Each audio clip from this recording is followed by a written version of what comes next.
Hello, everybody, and welcome to Final Show Films. I'm John, your executive producer here, and thanks for tuning in to watch or listen to whatever it is you're about to watch or listen to. In these trying times, we really do appreciate everyone that feels that we are worth their time, and we hope that we're able to give you something entertaining to while away the time as you spend it.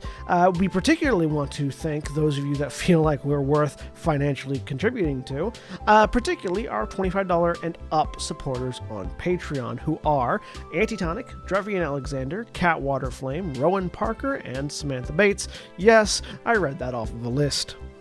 Thank you very much for supporting us. I know that in these uncertain times, finances are tough for everybody, so that you're willing to donate to us means a lot to all of us here, and we thank you. That being said, please sit back, relax, and enjoy.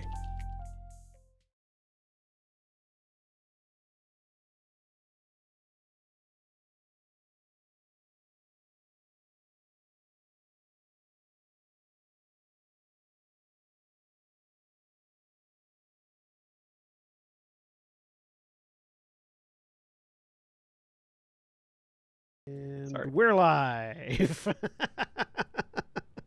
I just had to do the slow ease into it. Hello, everybody, and welcome back to Final Show Films. I'm John. I'm your game master for the evening. As my brain just sort of seeps out my mouth as I forget everything that I normally say. That's The just illithids have definitely eaten. Yeah, the illithids have definitely eaten my brain. We're playing Gran, Terra, Shadowfront. That's the thing that I only say at some point in time. Joining me today is Jack. Hey everybody, I'm Jack. I'm playing Gent Minar, the half-elf spellslinger. And Mara. Hi, I'm Mara. I'm playing Titania Valkorian, a Ladrin druid princess. And William. I am William, and I'm playing Valdez Stonebeard, the Dwarven Samurai. And Craig. Hi, I'll be playing Grumman Bellmender, Way of the Drunken Master Monk, who is also a dwarf. And joining us for the first time on Thursday, Camille. Hi, I'm Camille. I'm playing Annabella, the ranger assassin. And Cody. Hi, I'm Cody. I'm playing Ithram Villar, Hobgoblin War Wizard. And Jeremy. Hi, my name is Jeremy. I am playing I'm playing Jarissa right now, Changeling Warlock. And as always, remember, Black Lives Matter, trans rights and human rights, fuck the cops, and a variety of other things that we like to say because we are at heart a bunch of, crazy libs that want you to run away and hide. Fuck Blizzard. Yeah. I just like to let people add things on at the end. Anyways, when last we left off, the party had found themselves in a house filled with doors. The doors being the scariest part. Fortunately, after a while, they managed to get out of the house filled with doors. At which point Titania noticed everybody noticed a big skeleton on the far wall, but Titania correctly identified it as a Tarrasque, the skeleton of a Tarrasque. And that's where we left off, and that's where we'll pick up. So Titania, as everyone else is just sort of milling about, looking around, as a reminder for everyone that wasn't here last week, and also that it's been a week 4.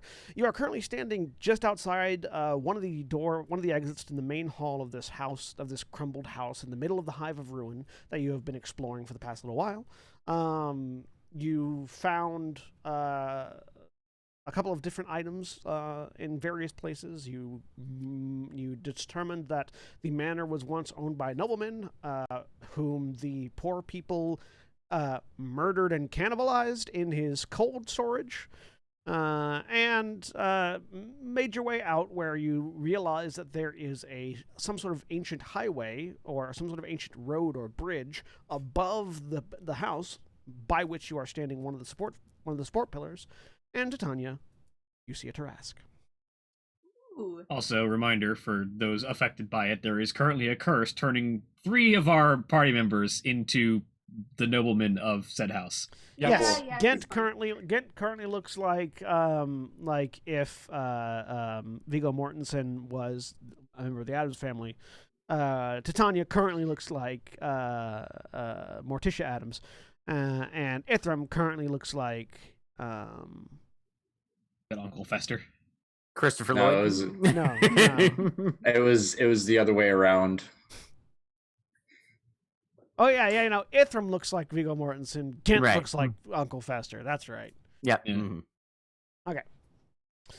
All wearing very nice outfits, you know, and such. But Titania, Ooh, a Tarask. I'm sorry. A what? A what now? Gent will turn to look. He rolled a 24 on his nature check. Can he ID that as well? yeah, you can identify that skeleton as a Tarask Okay. skeleton. Huh. As someone who rolled a 1 or maybe a 0 on his nature check last week. There was a 1. It was a 2 down to a 1. All right, yeah, we get those all the time down here. Don't worry about it. The rest of you can roll a history check to identify what the fuck a Tarask is. Titania and Gent already know what 19. that is because they succeeded on the nature Cool. check. Grumman's pretty sure it's some kind of bug. 5. Is You have no idea what a Okay, Tarask it's a is, Sin. Armadillo. that some kind of 13, still at disadvantage. dinosaur?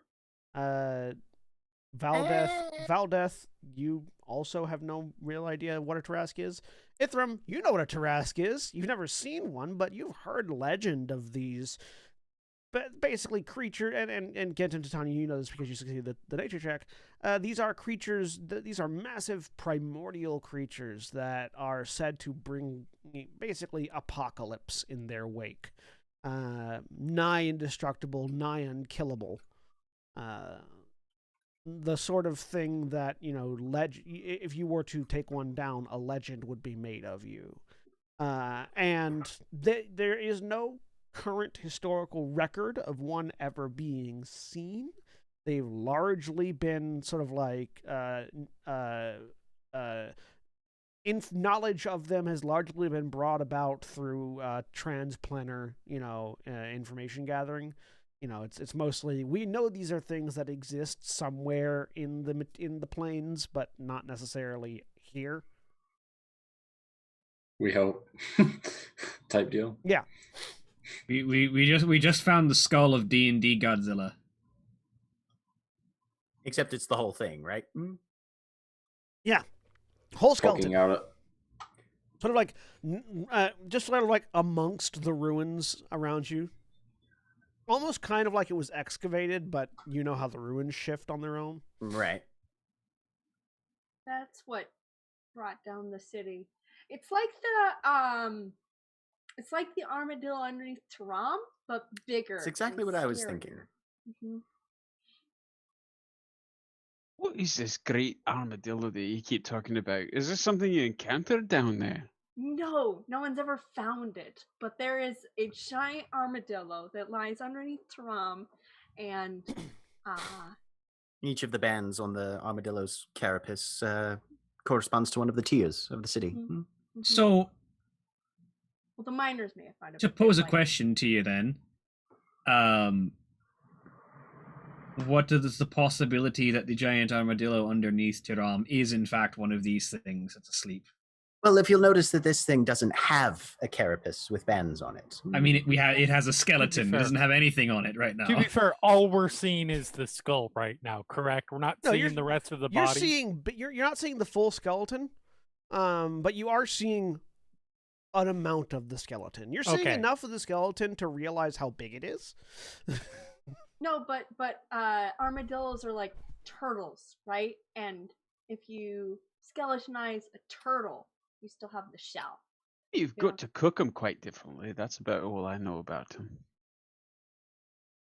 But my point being, would it truly be within the nature of someone not familiar with the things to see this fuck off monstrosity and call it a giant armadillo? Not Not if you're really. smart There's like us. And there are These- distinct physiological differences between the Tarrasque and the giant armadillo. These creatures are incredibly so. The fact that we're seeing this, if I feel like we should get go to- steal some teeth. I really want to. Can we get up close to it? Is it within? Could I reach the skull? I mean, if you climbed up the wall. They have one particularly worrisome trait, though. They're incredibly hard to kill.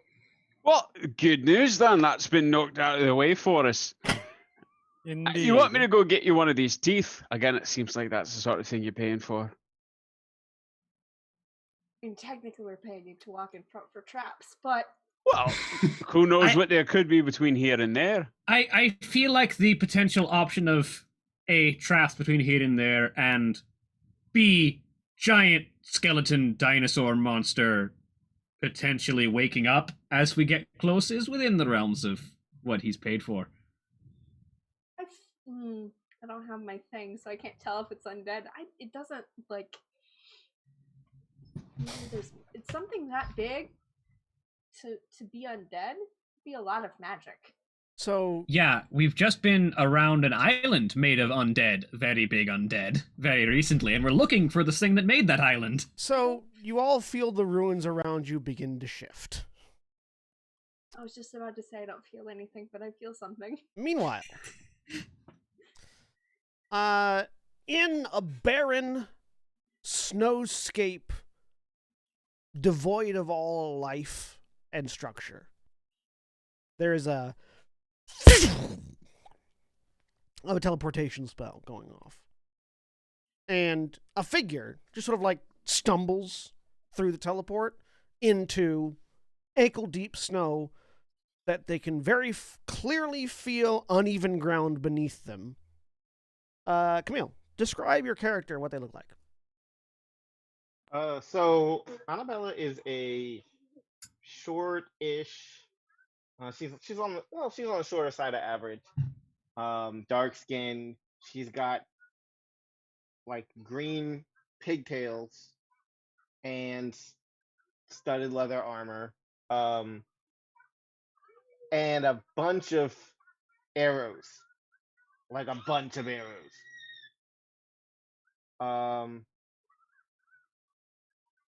Other than that, she's really kind of unassuming. Like outside of the fact that she's armed to the teeth, there's not really a whole lot that sticks out about her. Yeah. And Bunch of arrows in a bow the size of her. that's true. There is the bow, the size of her. It's literally the size of her. Like she Looks has like to it's- stick it on the ground to shoot it. It's made out of rough tree that looks like bone. Have I experienced this teleportation before? You have. This one was much less gentle than before. And that time you got knocked out when you landed. Good to know. So you sort of stumble to your feet through the teleportation spell. As your ground hit, your feet hit uneven ground, and you look around, and there's nothing here. And you are kind of expecting there to be something here. And as you shift your balance trying to figure out what you're standing on, you feel the ground around you shift.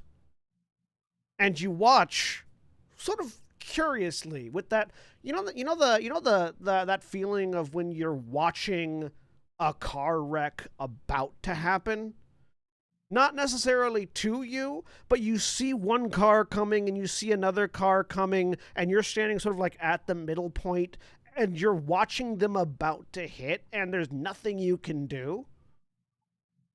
So with that kind of a feeling on your face as what is very clearly a bell tower rises up out of the ground to one side of you, as a bit of the snow breaks away to reveal some sort of like castle battlement crumbling off to your left, as you realize you're standing on top of the Hive of Ruin.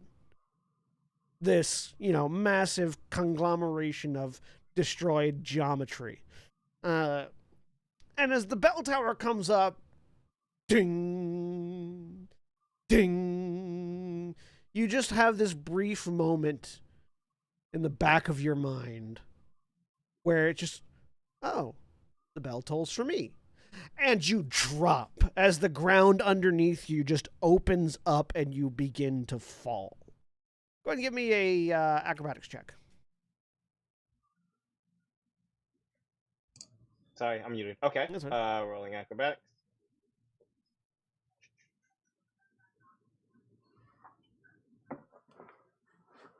No, turn it down. So yeah, just on the left-hand side of the character sheet, just click on the word acrobatics. Yep. Yeah, I didn't have my. I had closed my sheet. Yeah. If you want, you There you can. go. There's an option in Roll20 in the gear where you can turn on use window pop-outs for characters, and it'll pop the character sheet out as a separate window, so you can move it around without having to close it. Yes. All right, a 10. Okay. That's reasonable. So yeah, you are just just knocked back and forth by bits of building as you have found yourself in the middle of a changing shaft as things are moving beneath you. Meanwhile, down below, you watch as the wall of this ruin begins to shift as bits of rubble and rock crumble off to one side, and that the head of that Tarrasque comes forward almost as if it's animated and lands on the ground in front of you. You see bits and pieces of rock and rubble falling around, collecting in new different piles as the walls around you shift, and the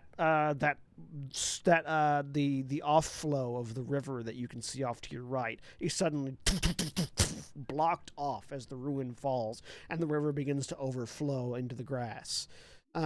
You see another tunnel sort of open up in front of you, and you also hear the sound of something approaching from above, very fast. Gent's got the gun out and is just aiming for the opening to see what comes through. Oh, see, we didn't even have to check for traps. It came to us. That's convenience. Yep, Blade wanna help? operates. So Defensive stance taken, ready to cast. It would help Grumman get a tooth. Yeah, Grumman is digging through his toolkits. Valdez is just kind of standing like closer to the bridge, just sort of looking up, just watching the opening for whatever's about to be falling through it. you also notice in the river, one of those large, like, oily fish things begins to rear up out of the river as Grumman and Titania get close to the bridge, and then a large chunk of ruin squishes it flat into the river, followed by a humanoid figure falling down through that same hole. I like to think Valdez is watching that specifically as like, oh yeah, okay, and then So Sliding or free falling? free falling at this point as they break free of the roof. Annabella, you are now you've hit the end of this tunnel, and then there's just nothing but darkness below you. And you have no idea how far you're going to drop, but it feels like more than 5 feet. Valdez looks over. Ithram, that's a humanoid. Slow fall if you don't mind. Yeah. Try to rush forward and catch them too. Are you certain we don't want them to land so weakness as threat before offering aid? I cast Featherball. I have sort of within 60 Very well. Yeah, you can.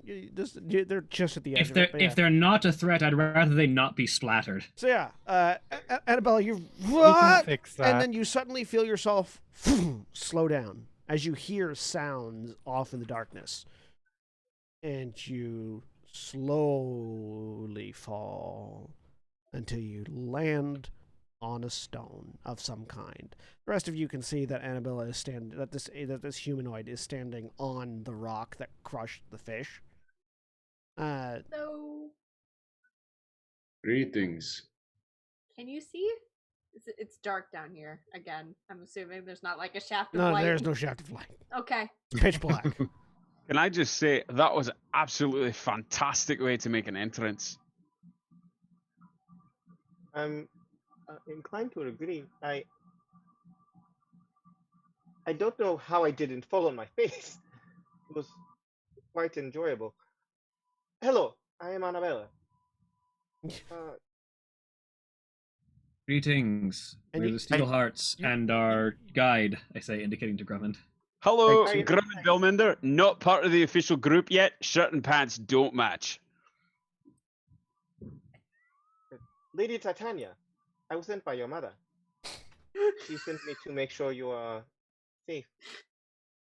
Oh, Oh, You can all tell very easily that she cannot see anything. Like she's just sort of talking in the direction of your voices. I am thoroughly comfortable with this so far. Oh, I'm gonna I'll light a pull- torch. yeah, I pull out my moon sickle, which glows slightly. I think, right? Yeah. Valdeth draws the moonstone gunblade, which also glows. All right. So now that there's a little bit of light, that's That's better. go ahead and describe to Camille what Camille is seeing, or what Annabella is seeing of your characters. Well, Right. I'll start. Titania is a short. She's like 5 foot. well, Titania looks like Morticia Adams right now. Yeah, well, that's true. That's what you see. Never mind. I'm good. I was saying there's a curse happening right now. That's true. I forgot about that. Carry on. How much light are you emitting, William? What's the star metal do? I think it's 2020, or is it 3030? It's not 30-30. What? Sorry, a what? I forget what star metal weapons emit light as. Oh, I think don't know. It's either 2020 or 3030. Then 2020 for sure. Yeah, I think it was 2020. Yes, bright light 20, dim light 20. Who else lit something up? Grumman lit a torch. Which is 40-40, I think, aren't they? I Feel like believe so. Chris has moved over there just to lean.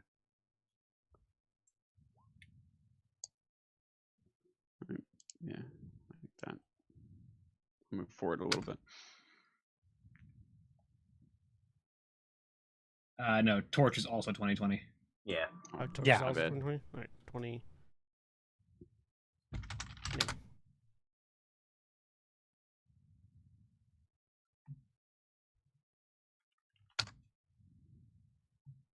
Ah, Oh. Torchlight. It's different from bright. regular light. it's blinding, is what it is. Really? It doesn't look blinding to me. Like It- overlapping Everything each is other? very yellow. Yeah. Hang on, let's see if I can adjust it. One of those weird things where because I don't have like I have a different It's- view from everyone else. It's the bright yellow in combination with, I think, the light that we already have. Yeah, I think they're stacking That- up. It's Oh, even that's worse. Dynamic lighting.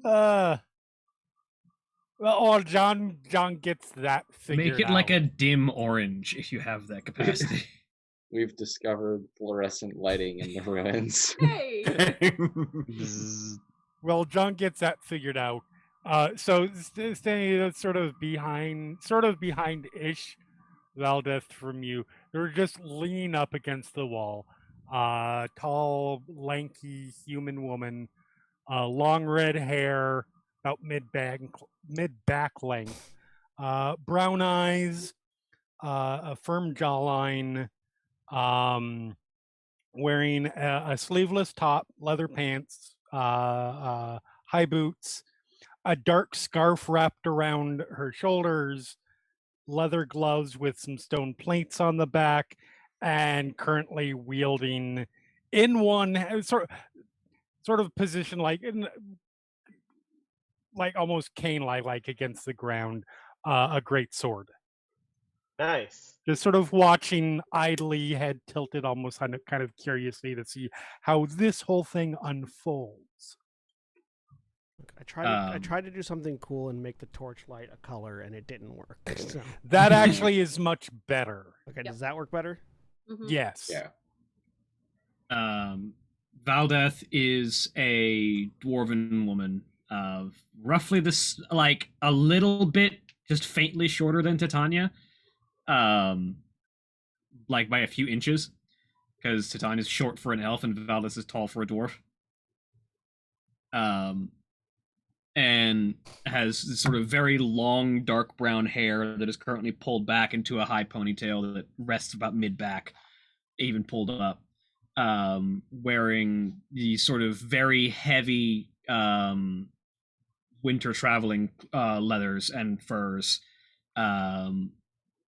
with the faintest hint of like metal gauntlets that are black steel with gold trimming and sort of red gem engravings, with a large golden wristband with red gems on the bottom of it. And then in her hand is a sort of crystalline, single-bladed, long sword, with a chamber built into the hilt, like a rotating revolving chamber, and a trigger underneath the guard. And the blade itself, being sort of crystalline, is emitting light.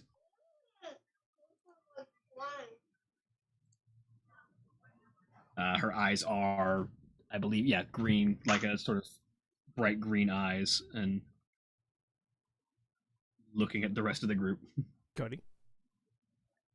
Look like Vigo Adams. Currently. My favorite member of the Adams family. Gent is currently kind of sallow, hair probably swept back over his head, receding hairline.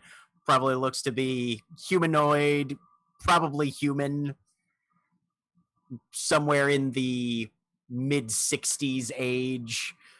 Wearing a pretty ornate breastplate and otherwise fairly formal wear, and he's got a pistol in his left hand. Yeah, none of these individuals look like Titania. Did the mushrooms pop through Nope. the curse? Okay, that's fascinating. Yeah, none of these individuals look like Titania. One of them definitely acknowledged being Titania, but none of them look like Titania. Well, and the only reason since I couldn't see, the only reason I would imagine I could reasonably guess that is because my lady teleported me, and I knew that she would be teleporting me to where she knew her daughter to be. Yeah. So I would know that one of these women was Titania. And not being able to see, I would just know that she was here somewhere. Yeah, and also they introduced themselves as the Steelhearts, so. Also that. Has Grumman been described? No, not yet. Grumman is a hill dwarf. He's just an inch or two over 4 feet tall. He is standing nearby, right arm raised, holding up a newly lit torch. His left arm is just sort of casually at his side, thumb tucked behind one band of embroidered suspenders with a snowflake, blue and white snowflake pattern going up. His shirt is kind of, at this point, sort of a grubby, dusty, sleeveless undershirt. And he's wearing rugged pants with a whole bunch of pockets, also probably covered with a lot of dust, rock dust, and some tears and dirt at this point, as well as some heavy boots. His hair is kind of a dark auburn and currently is sticking out in a bunch of directions, having recently been electrocuted. And as far as facial hair goes, he has a waxed mustache, also at this point pointing pretty far to the left and right, and but opposite directions. Yeah, bushy sideburns, but a shaved chin. As people are looking around, Valdeth will say, "I apologize for the the strange appearance of Titania, Gent, and our friend and our wizard Ithram. We're currently dealing with a curse that has overridden their appearances at the moment." Don't happen to have any anti-curse things? Yes, do you perhaps have the ability to remove curses? I am sorry, no. I don't know that. I don't know that your mother, she would know this. That seems like the sort of thing you probably don't want your mother to know. Yes. I'm sorry. Which of you is Lady Titania? Hello. It would be that one, dear. She Annabella goes over to her and kneels. Annabella Haliama Cantus de Croci, at your service. Thank you. That last bit is to tell you that she is part of the Croci, who are effectively the spies of your land, your mother's shadow agent. Make a history check, History? Titania. Okay, Let's yeah. see if Titania was paying that's attention in not noble entirely, class. I have a +4. Let's see. It's Can better. Gent make a history Yeah, you make a history check. test as well? Because he was. I might. Yes, Titania. Not being native, but having like a strong tie to the city, could I also potentially make that? No, there's no way you could possibly know. Okay. I'm not even gonna roll. Titania, Specifically, the royal family would know that. That's it. Titania, you know, the surname De Croci does like catch you for a second when you hear it, because the Croci are, you do know, the Croci are a branch of the. Hang on one second. Grab my information over here. No. Okay. The Croci are a branch of the Uktavi. Ooh. The Uktavi are who the royal guards, largely the only known section of the royal guards are the Miomari. The only largely known section of the Uktavi are the Miomari, which are the royal guards. Next to the Miomari are the Iskateli, who all of you, well, not all of you, except for Sin and Grummond, have some knowledge of the Iskateli. They are the Revenants. They are people who have died in service of Taram and were brought back to serve as the God Emperor's immortal soldiers. Titania, you are the only one in the party, even with a 20 from Ghent, who knows what the Croci are, which are the hidden branch of the Uktavi. They are the spies, the assassins, the bodyguards. They are the shadows, the hands, the eyes, the ears of the royal family specifically. They basically serve only the royal family. And the Uktavi largely could be characterized as a cult to a certain degree, wherein the object of their worship is the royal family. And of the three branches of the Uktavi, none are more devoted than the Croci. They are like it is not just their job, it is their religious calling to serve the royal family. And no one but the royal family knows they exist. Okay. And that's intentional. That is so that they can do that job. Okay. They have the royal family is slightly in uproar, so she's gonna hesitate. you do know that your mother has some Croci that answer to her, because she is in a administrative position. Most royal family members have guards that are Croci, but not that actually report to them. Your mom's one of those that has the ones that report to them. She did. And you imagine that if your mom's sending a Croci to you, then the state of the capital is probably a lot worse than you thought it would be. It just got real, or shit has got real. Yeah.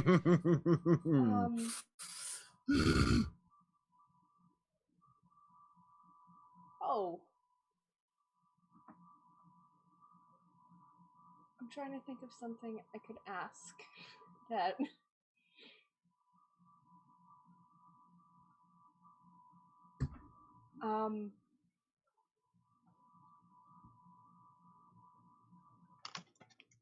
When did she just now, or when did you last talk to her? Like 5 minutes ago. Yeah, moments ago. She sent me to make sure that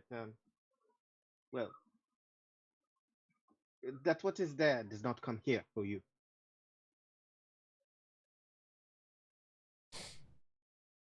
I would like to speak more in private later, but now is not a good time. There are too many ears about.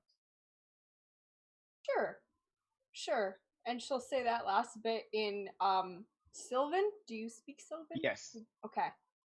Sylvan No is one else actually in her this first language. Party that I know of speaks Sylvan, right? I don't think no, nobody else speaks Sylvan. No. Okay. Okay. What language was the part about too many ears about? What in what language was that said? Oh, I would say that in common. Okay, all right. Grumman leans over to Jarissa and says, "I think they're talking about you." They're talking about all of us, dear. Grumman sort of nods, considering that statement. Okay. First, we Well- need to get the fuck out of here before more of the cave collapses on us. Yeah. Right now we're trying to find a Lich's phylactery, which is why we're down here. We're just about to cross that bridge up, and I point to where is it still? I don't know how when the shifting of everything happened. Is the way we were thinking of going still open, or Well, you hadn't really decided on a way yet. okay, that's true. But the bridge is still open, and there are still the 2 mantis statues on the other side of it. Mm-hmm. The Did tunnel you have to just sign one of open up those in front corpse of us, right? contracts? Oh yeah, we'll have to. Yeah. That's a good Darling, point. how do you- about Tell me about this test. At the moment, it's just done this to them, I say, indicating to Titania, Ithram, and Ghent. We're fairly certain it's going to get worse as time goes on, and we know that it can't be cured by anyone within the curse, which is unfortunate because the only person who has the ability to remove curses is currently under the curse, I say, pointing to Titania. We've Or tried pointing to Ithram. To Ithram, sorry, yeah. We've tried dispelling. We've tried every other way to remove some sort of magical malady that we have. Nothing has sufficed, so it's going to have to be remove curse. Titania, Ghent, and Valdeth also look exhausted because they were shenanigans Also that. happened. Yeah, the three of us are condition exhausted. Yeah. So it's not, not looking so good. But we were wanting to get away from this house before we rested. So, Indeed. That is a good idea. I don't know. Song There was for a a whole bit lot of more. doors in there that could have remove curse stuff behind them. We're not going back in the house, John. No matter how many times you try to lure us in. nope. I'm amused by the statement because, as Jeremy pointed out last week, if I had been the DM to say that, you would have turned around and gone back inside Yes, to go look for a new curse stuff. 100%. Yeah, I also love the image of, oh dear God, we found the remove curse room. Just be a minute.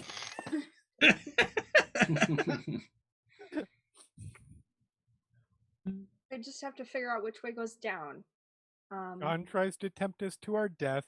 William tries to show us the answers. Hey, the answers are also there. It's just death is part of the answer.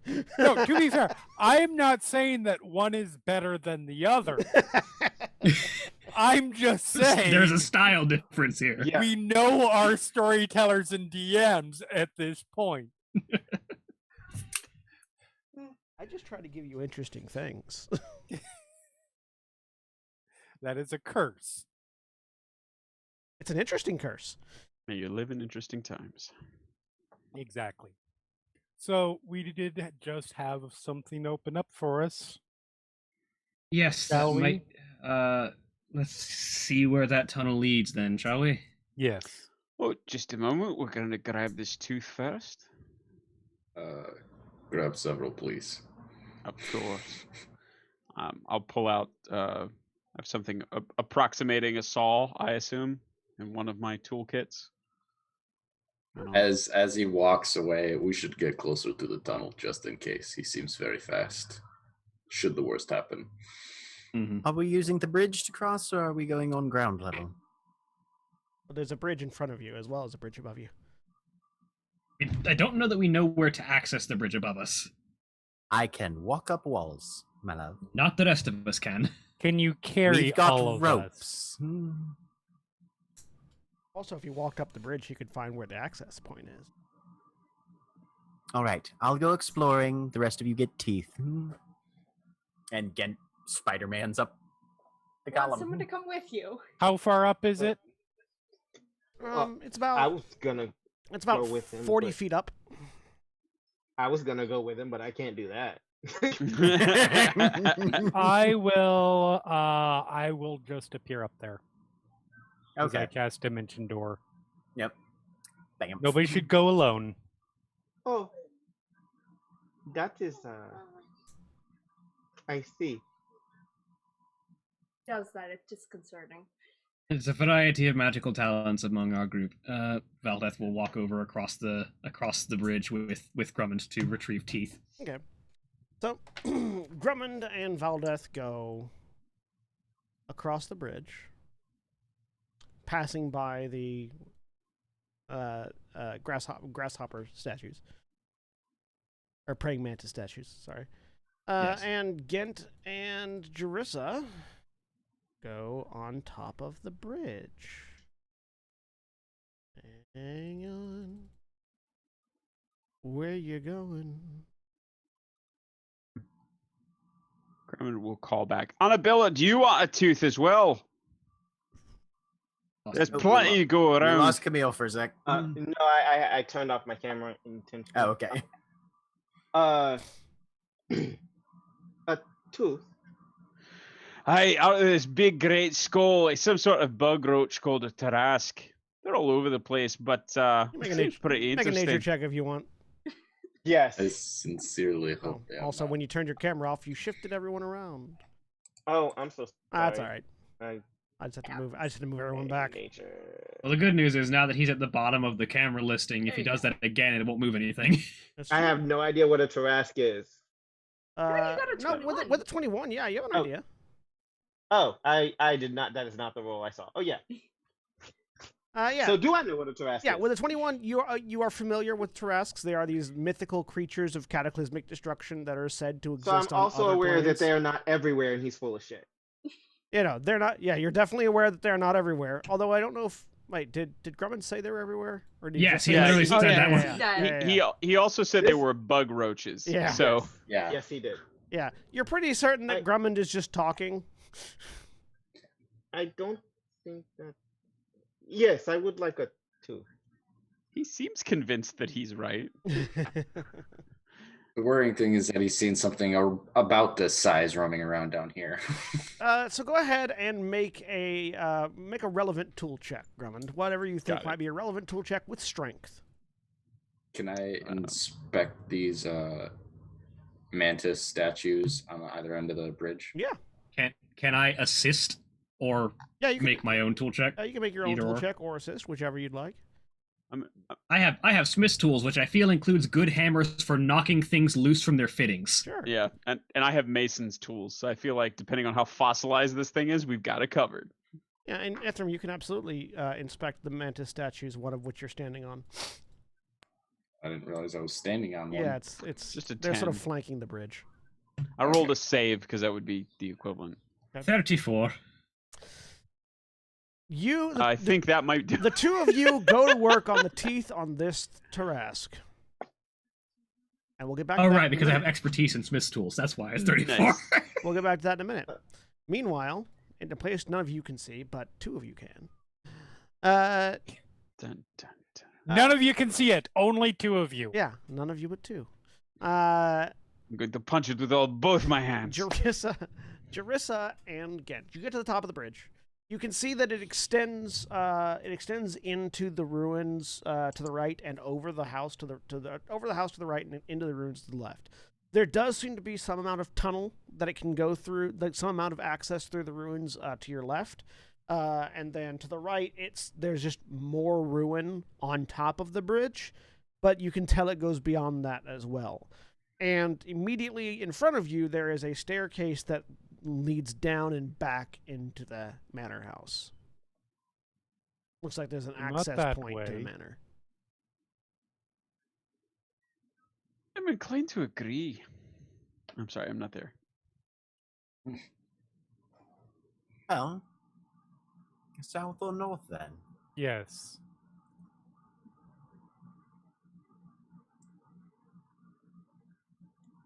As we're random curiosity question. That's kind of curiosity. Go ahead. Do we anticipate more random assistance dropping in out of nowhere. You're the one who's friends with Galadir. I'm sure you're quite familiar with this sort of thing. I'm not actually. Acquainted. It has not happened to me up to this point. I shall at least say that. I believe that Galadir prefers that his agents be self-sufficient, and I believe if one were to ask him to send aid, the response would be something to the effect of, "I gave you magic, why do you need aid?" All right. Well, Titania's mother is a fairly famous and powerful mage in her own right. Yes, I've gathered. I don't know who this Annabella is, but having a retainer show up to protect your oldest daughter. Oh, I'm not complaining, to be clear. Random people dropping out of the sky is something you want to be potentially prepared for. If, for example, we were trying to sneak up on something at that point. Yes. It might ruin the surprise. It might ruin the surprise. It also might cause a wonderfully convenient diversion and draw some attention. It could, but then again, being prepared for that possibility. Weirdly, get several, more than twice in this series of adventures, people have fallen out of the sky around you. This is better than the first time. There's no monkey's paw. No, I think, Ithrim's been keeping things pretty well in hand, so I'm not too worried about anybody falling out of the sky on me at the moment. That's something to deal with in the future, probably. Fair enough. Hopefully one retainer is enough for Lady Valkorian's peace of mind. I feel like the more retainers are sent, the more cause for concern we have. Oh yes, no, moving quickly and quietly and finding our target is something we've been trying to pursue. Yes. And as far as I'm aware, we've been doing our best, choices of guides notwithstanding. We will agree to disagree on that point, but yes. You have already tabled your selection. Yes. That's water under the bridge, as far as I'm concerned at this point. No, I'm more talking about, because dear Annabella had said something about making sure that what is home doesn't follow here. The more assistance and bodyguards we get, the more cause we probably have to be concerned with what's going on in Terra. Yes. No, I think things are probably not well. Oh, that would be the understatement of the dynasty, I assume. But yes. So yes, tending to business here, getting it finished as quickly as possible before more things occur would be more preferable from my standpoint. Fair enough. I didn't expect Annabella, and I don't know if I can expect the next one if there is one. Fair. I vote south. Yes, absolutely. So you guys just taking off down the southern tunnel by yourselves? To a certain, not like, oh look, we've just been as recon, for 40 minutes now. Go and give me an investigation check while we cut back over to these. Valdeth and Grumman, do the two of you go to work on the teeth of this Tarrasque? And Valdeth, after about 10 minutes, you feel like anything else that you ever wanted to get out of a wall, you'd have been able to get by this point. But this tooth ain't budging. I don't think we have anything hard enough to actually break this tooth loose. and it doesn't seem to have loosened itself in its fitting at any point during its skeletonization. I think you may be right. I mean, a lot of things down here tend to turn to stone after too long. Maybe this one's just been here too long. I pull out the Rod of Lordly Might and I switch it to the +3 bladed weapon, and I just try and drive it into the tooth to see if it even makes a nick. Make an attack roll.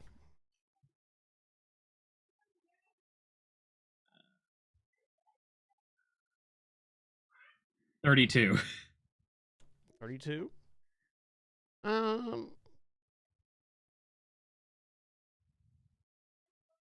Okay. Roll a d6. 3. So yeah, you smash it into the tooth. Pull the blade away. There's no mark. Yeah, no, this is a razor-sharp magical blade, and it didn't even make a scratch. I don't think we're getting this tooth loose. I mean, you raise a good point, but on the other hand, maybe I should just try punching it once. I mean, if we go back and we don't have it, and I can't say I tried to punch it, I'm going to feel like a right idiot at that point. She just kind of offers like a after you gesture towards the tooth. All right, stand back. And he'll go back and do like whoop, whoop, whoop, whoop, and then punch.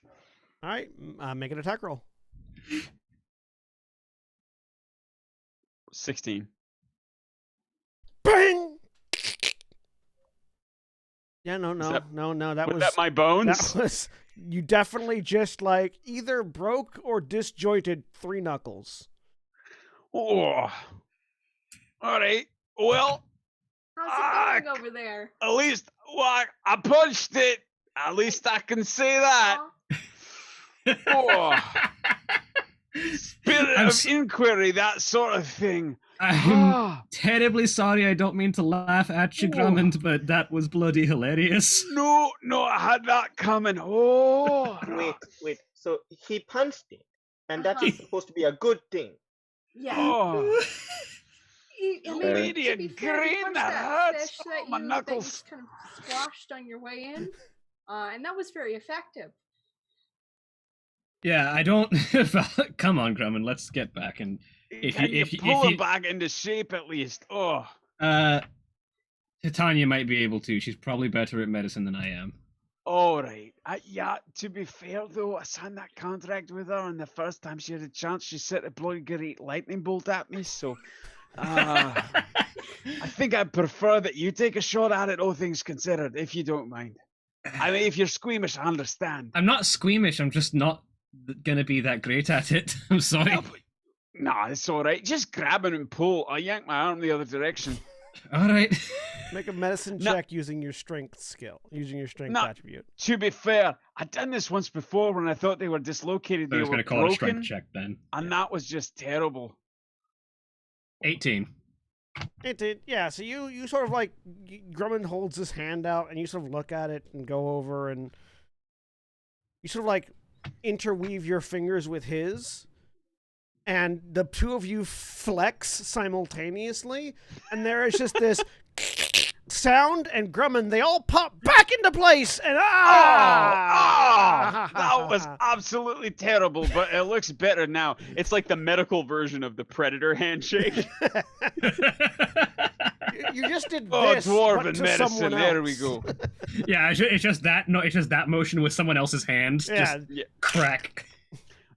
Grumman immediately pulls one of the jugs off of that he has tied to himself after he shrank the hull, and takes a big swig out of it. So, Annabella, you just saw that whole thing. Assumedly the pain will go away quickly and your hand will be functional. No, it's fine. Here, you want some of this? You know what? It's been a long day. She'll take a swig Right. and then hand it back. Titania, that's the most dwarfish thing Valdeth has ever done. Nope.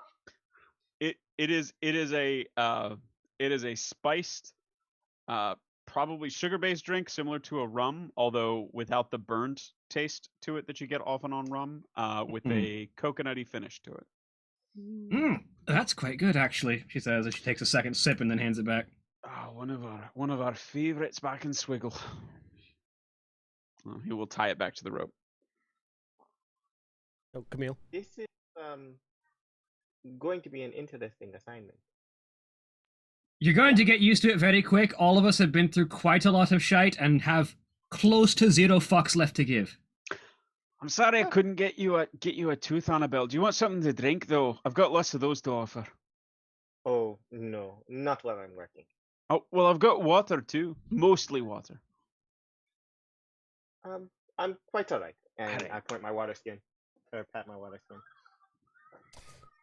So Ithram, did you roll Yeah. an Arcana check for that statue? You didn't tell me what to Sorry, roll, so either that's what I was either waiting an for. investigation or an Arcana check, one of the two, depending on what you're trying to look at it for. Just want to, let's see. Yeah, if there's any information about the family or like a name or something attached so to yeah, it. So I'll do investigation. check, 15. yeah. 15. Yeah, there is a name. There's like sort of like on one of the statues, it's sort of like a welcome to the estate kind of thing. And it does indeed possess a name that you would assume belongs to the family.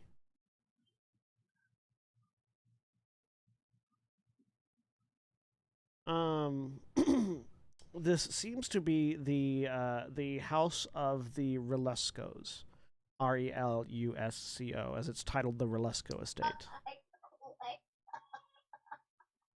Was the most dwarven thing Valeth ever did the knuckle crack or the immediate drink or both?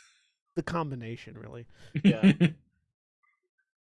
So yeah, Someone's a good influence. all right. Gent and Sin with a 23 and a 17 investigation. Gent, you're exhausted, so that investigation would have been a flat roll. Okay. Well, it still would have been a 23. So it sort of been 23. So with a 23 and a 17, this you sort of investigate this particular tunnel. It seems like it travels. It seems like it's a little bit more solid.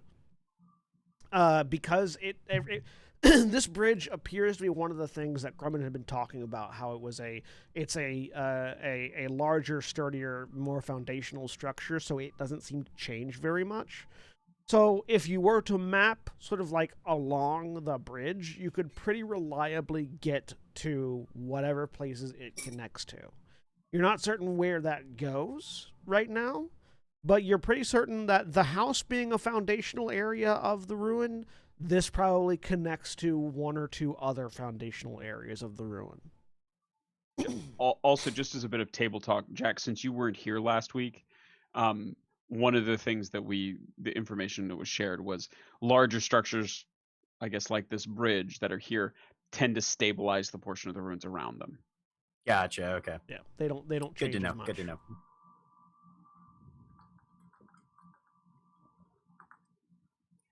Well, this seems to be a decently sustainable route, at least Yeah. as far as it reaches. Does it look like it goes for a little ways? Oh yeah, you haven't found an end to it yet. You haven't found an off ramp either, but you definitely haven't found an end to it. Okay. Thus far, nothing's tried to kill us. That is a good sign. All right. Well, let's go back, tell everybody that we found ourselves a route at least, and then we can have a dwarf run down it and see if anything jumps out and stabs him. I haven't been to this part, right? You haven't been to this manor specifically, no. Okay, all right. You've been into the Underborough, but not in this, Mhm. not to this foundation. Okay. Which you can now, as Ithram sort of reads the statue, titled the Relesco Estate. Gotcha. Which is one of the things which is actually one of the things that you can make quite a bit of money back in Snowstrand. Is selling information on locations of foundation areas. Yeah, I was just gonna say I'm gonna mark it. I imagine maps of this place are pretty wild. Yeah. But he will mark it down on his sort of ever shifting, constantly whited out map of the area. Yeah, maps are largely useless. This is the part that you draw in pen. All the rest is in pencil. Basically. But the foundational areas always tend to be the same. So those are the spots. And there's a couple on your map. Those are the spots that are more relevant and more important. Gotcha. But getting information on new foundations is probably key for helping Snowstrand continue to do its job, so you can get a good amount of money selling that info. Yeah. All right. So yeah, Ithram, you've determined the name of the estate is the Relesco estate.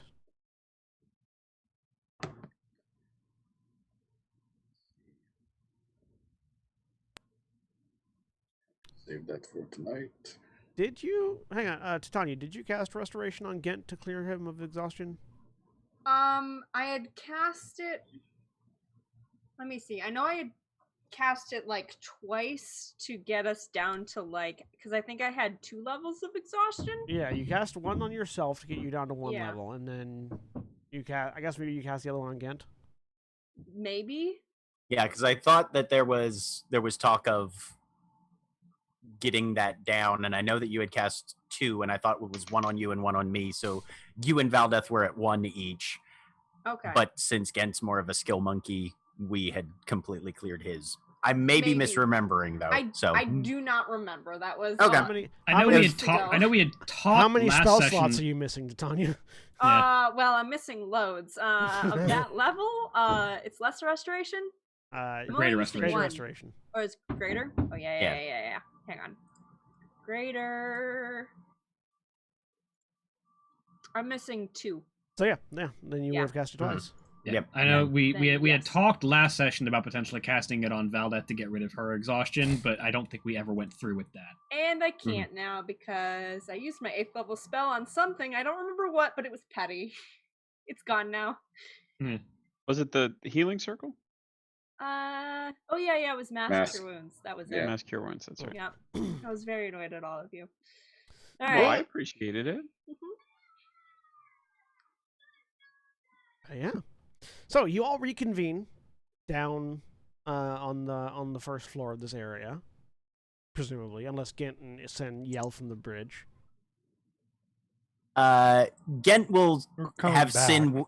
I was gonna say Gent will have Sin wait up top so she doesn't have to expend another spell, and he'll just walk down and give the report to everybody on what we found. So with that, you have a couple of different options. You could try to excavate the river route, which definitely goes deeper. You could follow the lower tunnel past the Terrace Skull, or you'd go up on the bridge and follow that one,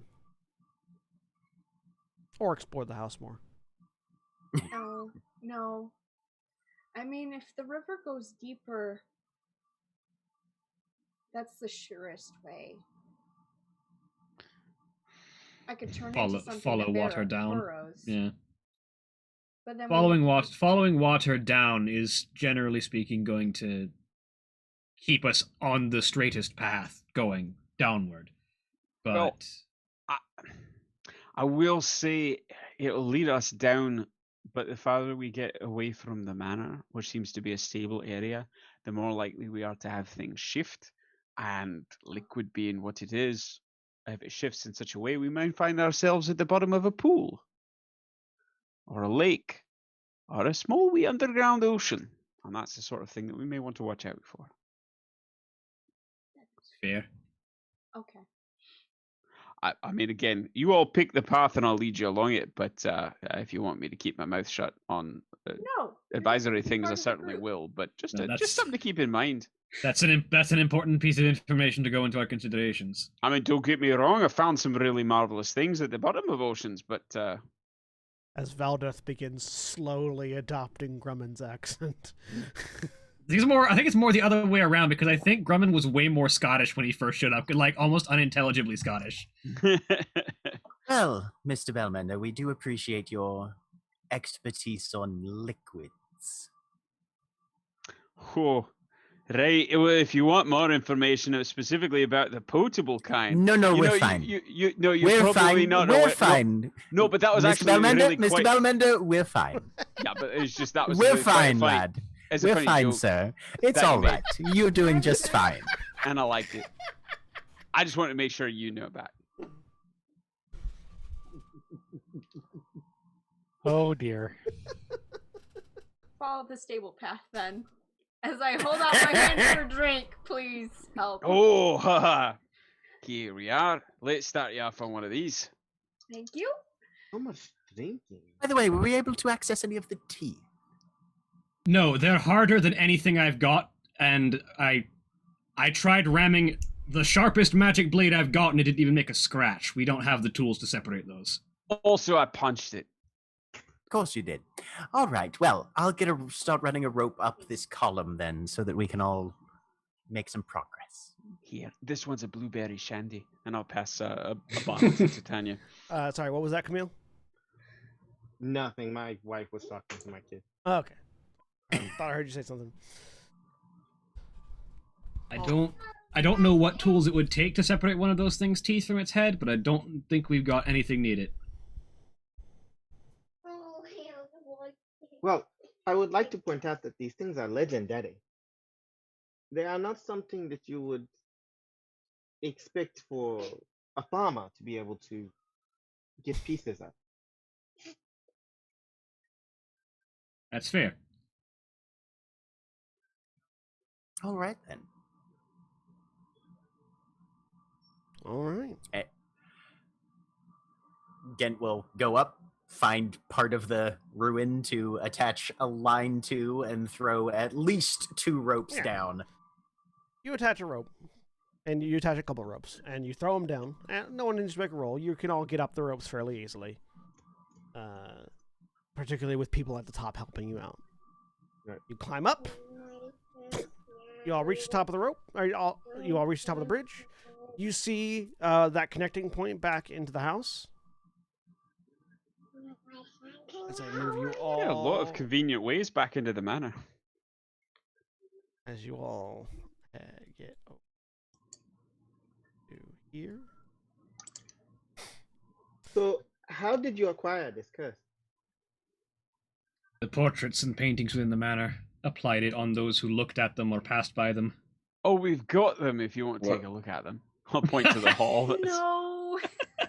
That's not a good idea, I don't think. Yes. We don't know how exactly we acquired them, just that the paintings are involved somehow. So I think there's a blanket over them. Yeah. Yes. If I remember right. Yeah. Oh, yeah. It was the paintings that gave them to you. And none of you that are cursed can see the curse or cure it. I'm fine. You're all weird. No, to you, getting to Tanya look fine. Mm-hmm. Yeah. And getting to Tanya, Ithram looks fine as well. But Right. but Ithram everyone looks else normal. is indicating that you look weird. Mm-hmm. Yeah. So I would be super impressed and amused if we were all the ones who were cursed. It would be And amusing. that's The people who made the save are the ones who get cursed. And that's why the magic that like dispels and the like aren't working.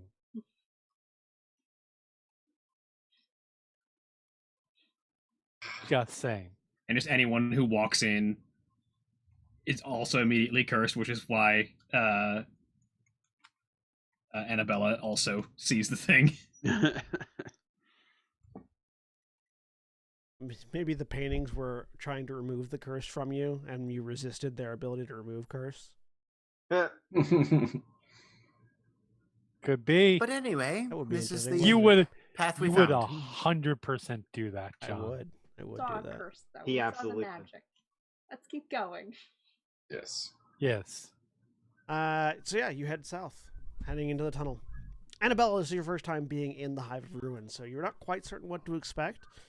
In fact, the name Hive of Ruin, like, you heard that from Annette. That was the first time you heard that. So, like, you're sort of wary of the name. But you quickly find yourself in a fairly tightly packed tunnel, basically. It's almost like the bridge basically, this bridge was not originally covered. But because of the rubble and debris precariously balanced on top of it, it is now a tunnel bridge as opposed to a normal bridge. It kind of feels like you're walking into the section of highway in a post-apocalyptic film that goes through the mountain. Kind of like that. There's just debris everywhere and shit everywhere and probably bodies hidden just off screen.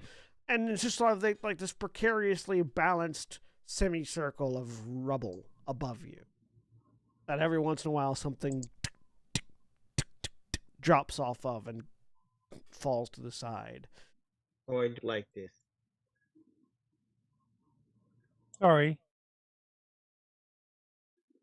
You got cut off, Camille. We only heard the last bit of it. I said I do not like this. You get used to it. Yeah. Something in the Or you business. die, one of the two. Let's not do that. Oh, by the way, I need you to sign this in case of if you happen to die. How do you feel about reincarnation? She hands you a piece of paper. It's got like a lot of legalese on it. Being made into a zombie. Oh. It doesn't matter either way. I just would like to know. John, how do the Crocy feel about those things? One of the greatest honors in the Octavia is becoming an Iskateli, and that sounds like becoming an Iskateli. Sweet. It's just a questionnaire of necromancy, yes, no, reincarnation, yes, no, raised dead, yes, no. Yep. I fill out the questionnaire appropriately, according to my faith, and sign it. But yes. Seems very strange that I would need to sign it because she should know all these things. I'm just making sure. Thank you. I'll look at it. As you command, or as you wish, I am commanded. Is that expressed in any way, or is Annabelle just sort of signing it and outwardly looks like this is a normal thing? I think we're talking, right? Yeah, we're talking. Yeah. Okay. Grumman leans in and says, "If it makes you feel any better, I had to sign one too. I think it's just a formality for this group." You're one very strange man.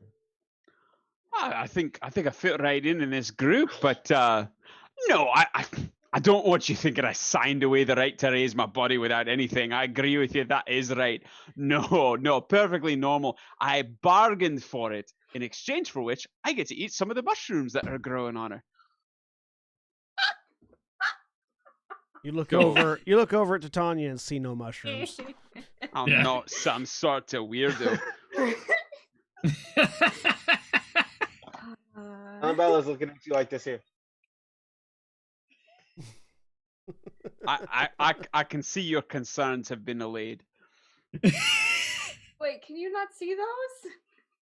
No, the mushrooms are invisible underneath the illusion right now. Yeah, Oh, no, before she looked different, she had mushrooms growing out of her, and look, I don't need to tell you this. Sometimes you see mushrooms, you wonder if they have sufficient sugars in them to be able to ferment and form alcohol content, and if not, well, mushrooms make a great fry-up in the morning, don't they?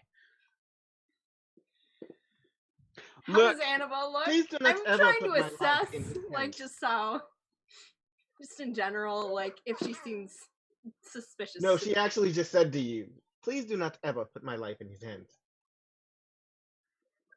I mean, I can't promise that. It's all right. He's our guide. Right. See, I just walk in front and I let bad things happen, sort of thing. But don't worry, I'm an expert at this sort of thing. See, I'm the second bellmender that they've come to. First, they had my cousin Crunchy, and you say he didn't die, right? Yeah. I mean, we haven't seen him in a while. He's probably fine. Everyone make a perception check. We're gonna see Crunchy impaled on some stalactite. Is this visual or not? Not visual. It's It's hearing. Visible Crunchy. Oh wait, it's 9. Ooh, 24. 16. Ben. Damn. Camille, you actually have advantage on this. Oh, sweet, because I could definitely use another roll on that. Wow. Thank Another you. Much 4. better. Nice. I'm rolling a lot of 4s tonight, gang. Just be warned. So, Titania and Annabella and Ghent. Yeah, Titania, Annabella, and Ghent. Very faintly, off in the distance, amidst the rumble of the shifting ruin, you hear, "Oh, say what you want about good dwarven lasses, their beards and their muscles are big dwarven. But when it comes to fighting, they're right by me side. So go on, give 'em hell, here, love." How's that next line go? It's okay. Just very faintly, you can hear this very drunken dwarf voice singing a song. I think he's doing okay. He's on his way. We just have to wait for him. No, I didn't hear it. Gent just pinches the bridge of his nose and keeps walking. I think he's doing okay. Oh, I appreciate that, your ladyship. Well, No, we Bellmenders are a resilient sort. Unless we're not, it's about 50-50. But that means both of us are probably okay. Steiner math over here. Right. He's got 8 intelligence, gang. same. Beautiful. All right. Keep going. You continue on for a while. Eventually, you have no idea what time it is in the ruins, but you do eventually, all of you begin to feel tired. Very tired. Particularly those of you that are already exhausted. Like, Valdeth and Titania, as you're walking, you occasionally find yourselves sort of like... Nodding off in the middle of walking. Yeah, like your eyes unfocusing, and you sort of blink, and you realize you've been walking and don't remember the last few minutes, and sort of stumble a little bit. That's a hypnotic state, for those wondering. I think it would be wise for us to rest now. Yes? If not Okay. now, soon. That definitely.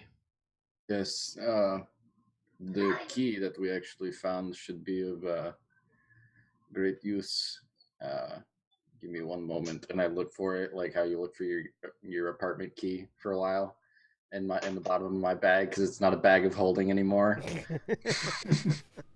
I fish it out, and then he just like walks a couple feet in front of everybody, sticks it into the middle of the air about waist level, turns it, and then lets go. And as he does so, he sort of like takes this intricate looking key, sticks it in the air, turns it. You all hear a click sound, like a door unlocking. As he lets go, the air in front of him just opens like a door.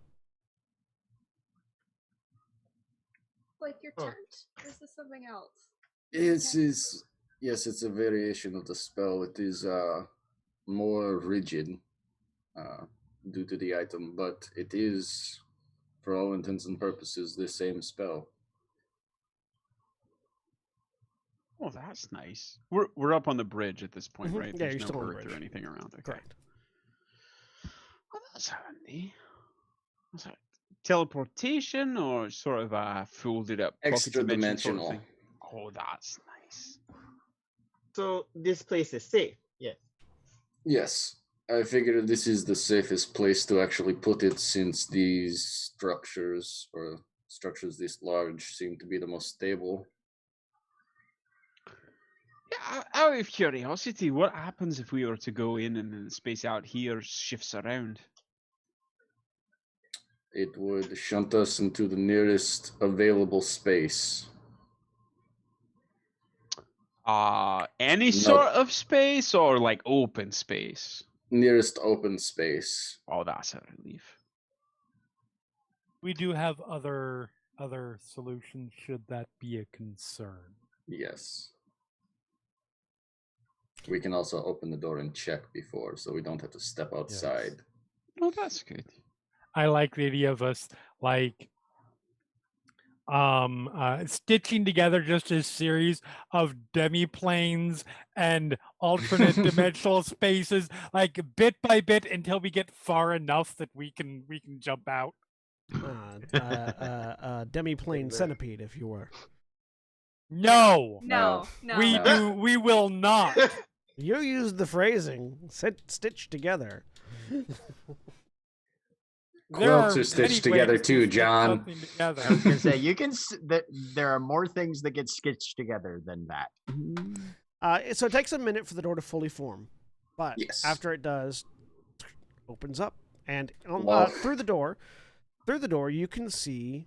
The first thing you can see is a large marble coated, sort of a large marble antechamber with sort of what are they called? What are the Tapestries, rhinoceri. columns? Okay. the- Corinthian. I think yes. I think it's Corinthian columns. Are the ones with the divots in them? No. Which I was gonna say no. Wait. Mara. Yes, Corinthian. Yeah, no, yeah. The Corinthian columns What? with the they've got the ornate tops and they've got the Yes, the that's divots. correct. Yeah. It depends on the top. Yeah. With the series of like two, Recesses. Yeah. recesses inside They've got- in the main body. Yeah, they've got recesses in the pillar and the ornate tops to them. Yeah, so tall Corinthian pillars that lead up to a second floor that has a marble sort of ring with similarly constructed banisters, large gold and white marble floor that leads into it. It looks almost temple-esque to a certain degree. That looks lovely. Do you have a name for it? I know a lot of you magical types like to come up with creative names, and The name of the item is called the Archivist Keys, or the Archivist Key. But the name of this manor specifically, you could search for it. Perhaps the original creator left some memento of theirs. uh, There is a library that is always present in it, so it may hold answers there. you Why say not look at the lift library? mementos. That often tends to be another term for leaving traps and that sort of thing. Should I not be go poking around in the corners? No, we are safe here. Ah, that's good.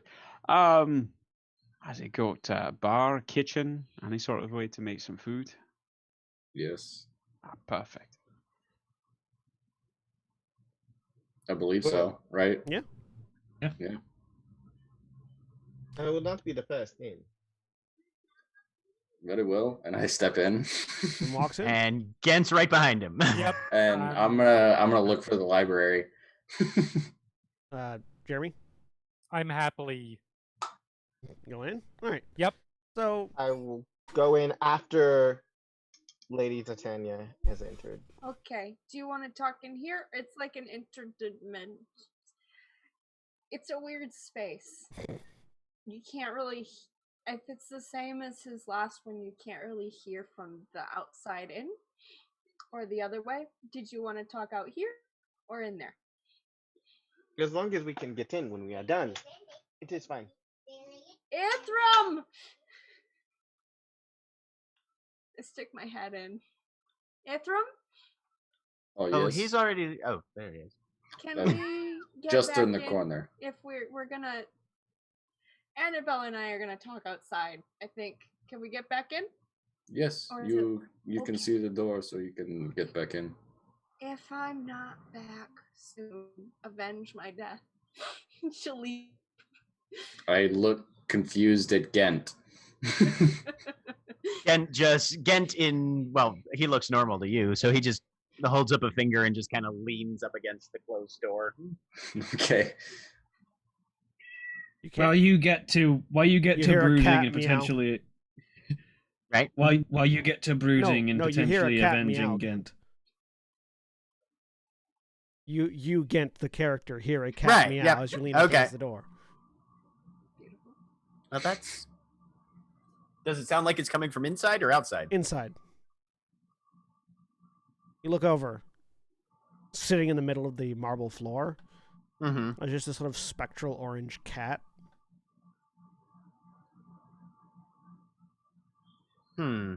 Is it looking at me? Yeah. Gent will reach in his pouch for. He'll find some sort of ration or something and just sort of break off a piece and just kind of flick it at the cat. Cat looks at it. Looks back up at you. Meow. My lady. Meanwhile, While you outside. while you get to brooding and staring contest with a cat, Gent, I'm going to go find a place to lay down. So, outside. Annabella, Titania. Things have taken the city, Tyram, and it does not look good. Or Your mother. just as a point of clarity for you, Camille, it's pronounced Taram. Just Taram, because, okay. yeah. Just because you've only ever seen it spelled. Yeah. So. Right, exactly. I appreciate that. Yep. You're taking Taram, and it does not look good. They are rebuilding the city in their image, and your mother is quite well convinced that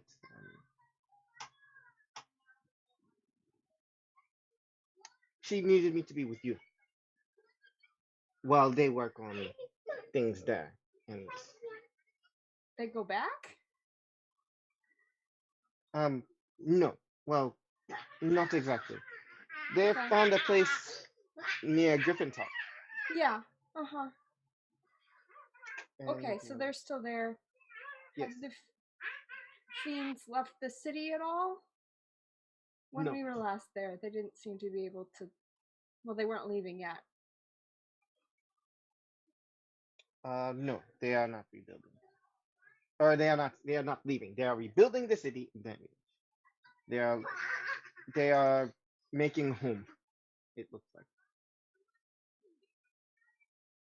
I'm sorry. I'm I trying need to. to do this a sec. Do you mind? She looks like she's gonna cast something. Of course. Okay. It's the only thing I can do. But she is going to do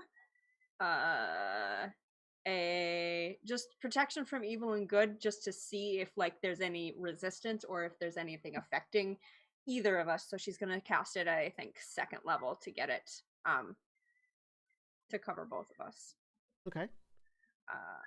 Oh wait, no, I can only do it on one. So I cast it on an Annabelle. Protection from evil and good? Yep.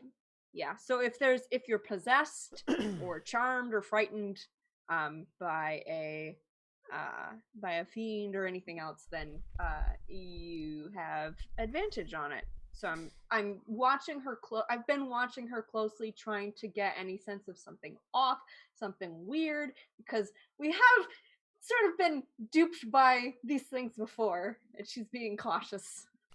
Yeah. So you cast protection from evil and good. You, Annabelle, you feel this sort of like feels almost like a fire that just sort of goes through you, but not in a painful way, and you feel this sort of spreading crackle of warmth that spreads out from where Titania lays a hand on you. This sort of almost divine energy. And it sort of spreads through your body rapidly, and you are sort of suffused with this slight warmth from it. Nothing seems to change, Titania. Okay. Did I pass? I think so. Okay. Your mother said to help you with the lich, and that I should keep you safe along the way. Got a lot of people keeping me safe. Well, I do not know why she said what she said. I only know that this is my job.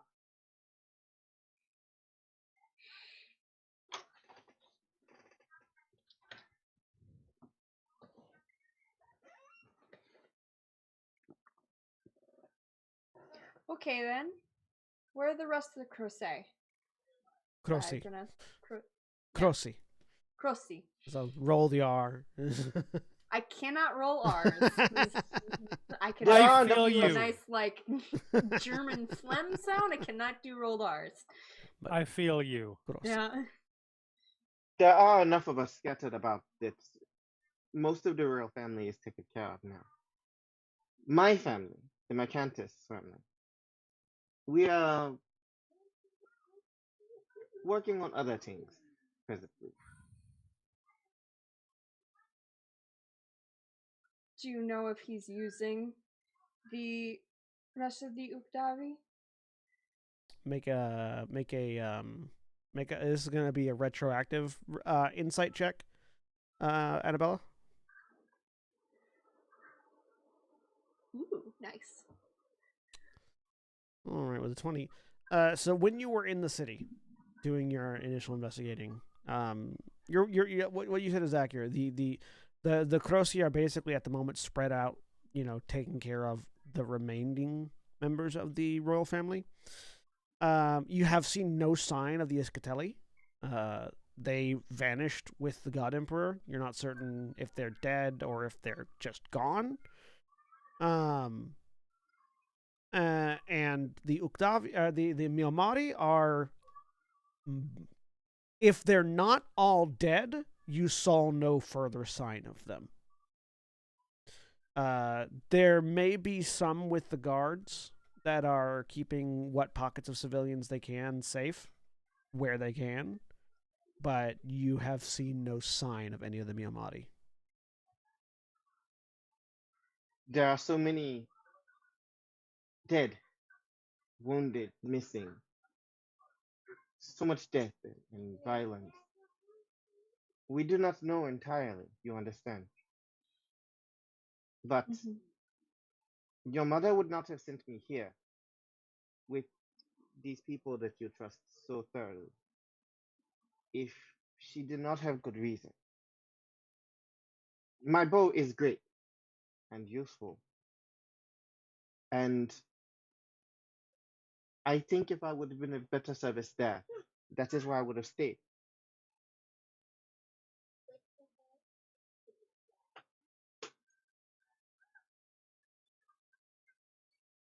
Okay. Are they okay? The last time you saw them. 5 minutes ago. Well, 5 minutes and several hours ago. Your mother is powerful. They will be alright. My brothers are with her. Okay, I'm very tired.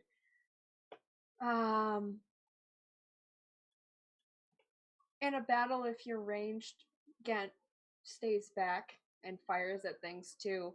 I don't know what Grumman's gonna do, but he goes very fast. Ithram tends to stay back too. I go melee. I'll be okay. I can change into things. Besides whatever I look like right now. Okay, I'm gonna go sleep. She walks Very well. through the door. I go through the door with her. Yep. For those of you that are inside, this place is sort of a marbling palace with no stairs that seem to go anywhere. As you sort of look around, Ithram, you're looking around for a library and you're not finding anything. There's on the first floor there is a kitchen. There is there's a kitchen. There is a few different guest rooms and places. You notice that there are a lot of colorful spectral animals. It's like throughout there's this cat that's just sort of sitting there in the middle watching you all. There are a few crows and owls and some snakes, and there don't seem to be any humanoid spectral servants in the place. They are all various animals. Okay. I'll call over one of them. One of the owls. I'll call over. This purple spectral owl.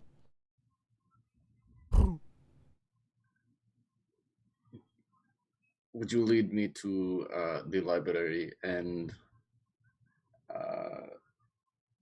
the rest of you going to rest, or Grumman wanted to know where the kitchen was. Thought I'd get a little bit of food together for us. Well, I'll go with you to the library. I'm going to go find a place to lay down and pass out, and I might wake up for food later. I'll be waiting for Titania. As you say that, the door opens and Titania and Annabella walk in. So You're this muted, curse, Mara. do we? Oh, I am? Yeah. No. No, you're not. No? Okay, You, it wasn't you picking said it up. That's something it. and we didn't hear it. Sorry. Yeah. Hi. This curse, is it Huh? really just going to last forever until we remove it? We don't know. We are not certain. The nearest information that we have is that it is very old and bad things may happen when they fall asleep. That is the nearest that I can recall about. You were given a name of it. I do not recall that. Yeah. Yeah, I don't remember that You either. didn't. You didn't. Yeah. You were given a name. You didn't share it at the time. But you were given a name. The name was it's called the Doppelganger's Curse, Mm. which I think is why you didn't give the name. I mean, fair. That is slanderous.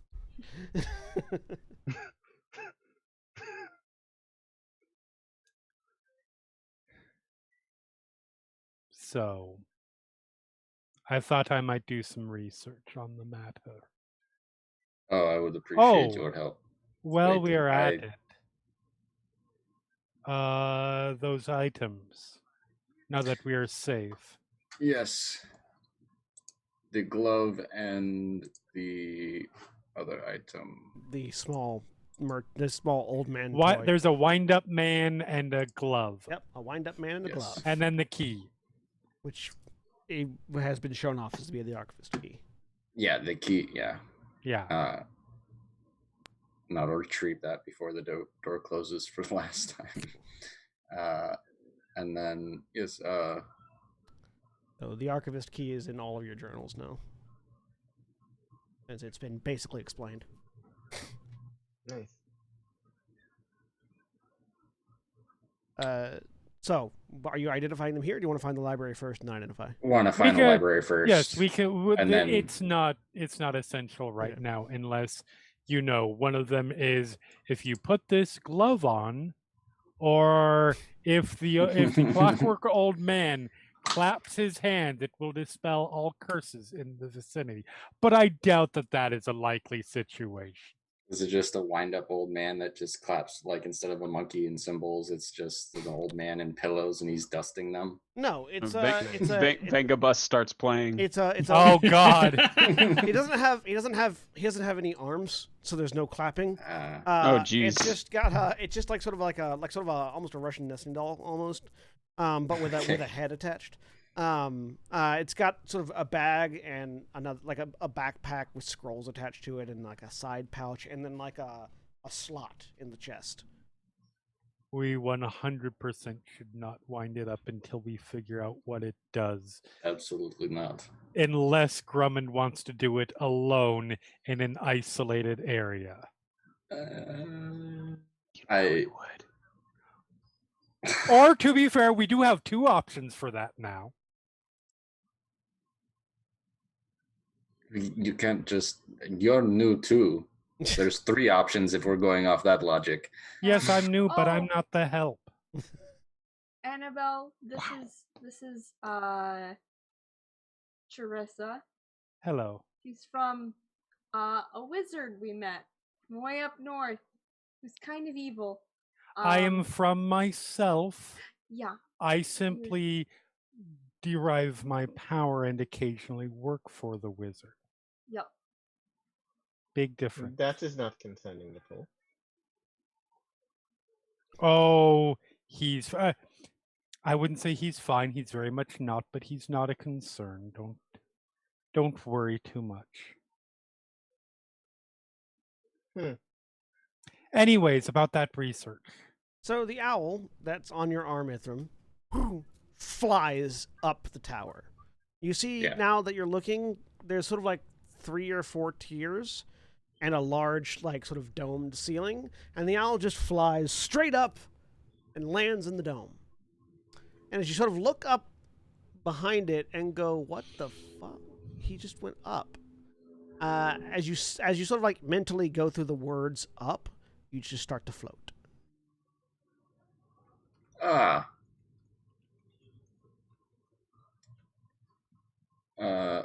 Imagine yourself going up. That should help. And I just that's the only explanation I give, and I go up. I will do that. Yep. You And The follow last thing I'll say, like, just from being up this high, there are no stairs throughout the entirety of no this. stairs. Everything is. There are no stairs. This is how we move around. So in this little sort of bubble dome at the top of the tower, you sort of follow the owl up, and it opens out into a large, much larger than the base of the tower would imply it could be, archive, where there is just stacks and stacks and stacks of books, and tables and chairs and candles and serving trays on which there is a monkey. Dewey. No, I'm just kidding. There is just a little ethereal blue monkey sitting there, waiting for you. We I gotta will. die. I'm going to float over, and I'll begin ritually casting identify to identify the 2 items left over. Well, as you cast Identify, Jersa joins you Jersa joins you in the library, and Grummond finds the kitchen, and Valdeth finds the bedroom, and Titania finds Also a bedroom, probably, right? Yeah, I wanted to talk again. But Oh, okay. Yep. Never Titania mind. finds Gent, and Annabella goes, "What the fuck have I dropped myself into?" Very much so. That's where we're going to take a break. If you're watching on Twitch, stay tuned for these commercial messages. And also remember, when we take our break, you take your break. So stand up, stretch your legs, grab a drink, grab food, whatever you need. We'll be back in just a few minutes.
We're back.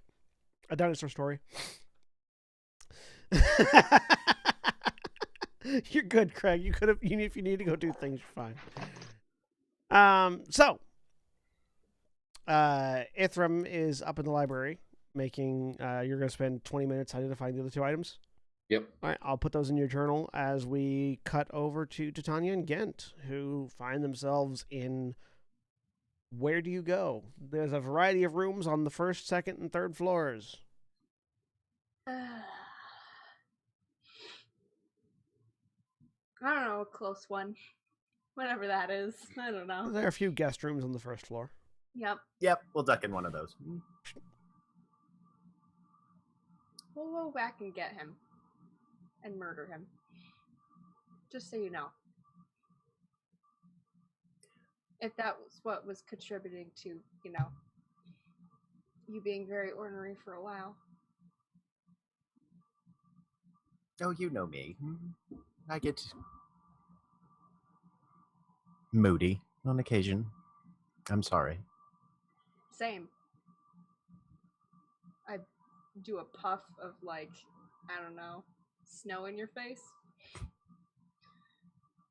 Gent just reaches out and kind of taps you in the middle of the forehead once. You're a princess. You're allowed to get away with it. Yeah, but now I've got someone following me around. Again. She'll learn. She looks like chocolate milk. Sorry, guys. You're good. All good. Yep. Anyway, She'll I learn wanted to who you make are. I wanted to make sure you knew. Again, I'll just reach over and kiss her. And yes, we'll go back and we'll kill both of them. Because now we both have disreputable family members that are causing trouble. She says it's worse in the city. Does she? You need to tell Valdez too. They're All right. definitely rebuilding things. I don't know how many of the Do you royal know- guards are... Do you know if this is first-hand information? I think so. I'm very tired. All right. You get some rest. Okay. And then afterwards, since she is your family's retainer, see if she'd be willing to submit to some gentle inquiry. Okay. Good night. And given that we're in a guest room, Gent's just gonna tuck her Yep. into bed and Uh-huh. walk out. Heavy and snoring. The end. So, Ithram, you identify 2 items. Which one are Yeah. you identifying first? The little wind up All right. old man. So you identify the wind-up merchant. Yeah, I was just reading that. Mm-hmm. That is interesting. It's safe, if you wanted to know, Jeresa. That's good. Safe is good. It's a wind-up merchant. You I like wind the it sound up, of this. as the name states. You wind it up, and it will list a number of items that range in cost. If you speak the name of that item and then deposit the required amount, that item will appear in your hand. To be clear, since we are talking cost, and that can be a vague terminology, are we talking specifically about monetary value? Yes, you have to deposit real money into this thing to get the Not magic items. like an ounce of blood or No, the head of your best friend It is- or your soul. it is, and he pulls up he lifts up the wind-up merchant and looks at the bottom of its feet like there's fine print. Yes, money.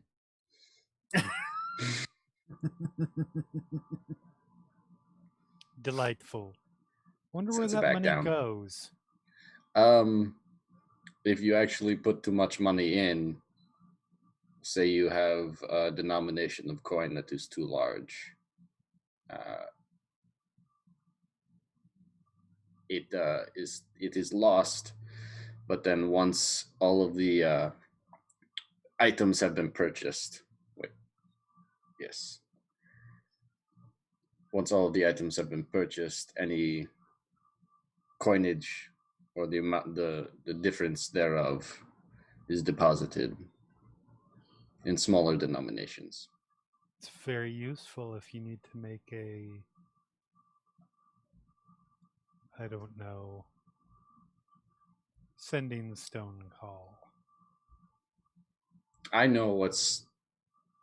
would be able to explain what type of items it would have, correct? Yeah. Mm-hmm. Okay.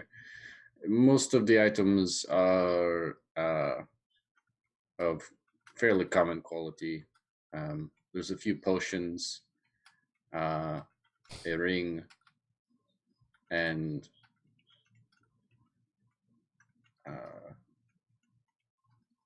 scrolls as well. Also, this is all based on chance. These strips of parchment come out randomly. There is also a broom of flying somewhere in there. When you say that it's random? When you wind it up, the 3 cranks that you use, it spits out. Gives you options.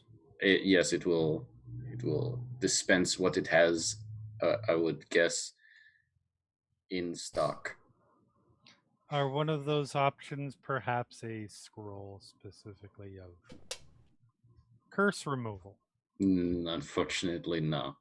That would be the gods. convenient. It would, and the gods have a sense of humor. Very well. Well, that is very useful and good to know. It is.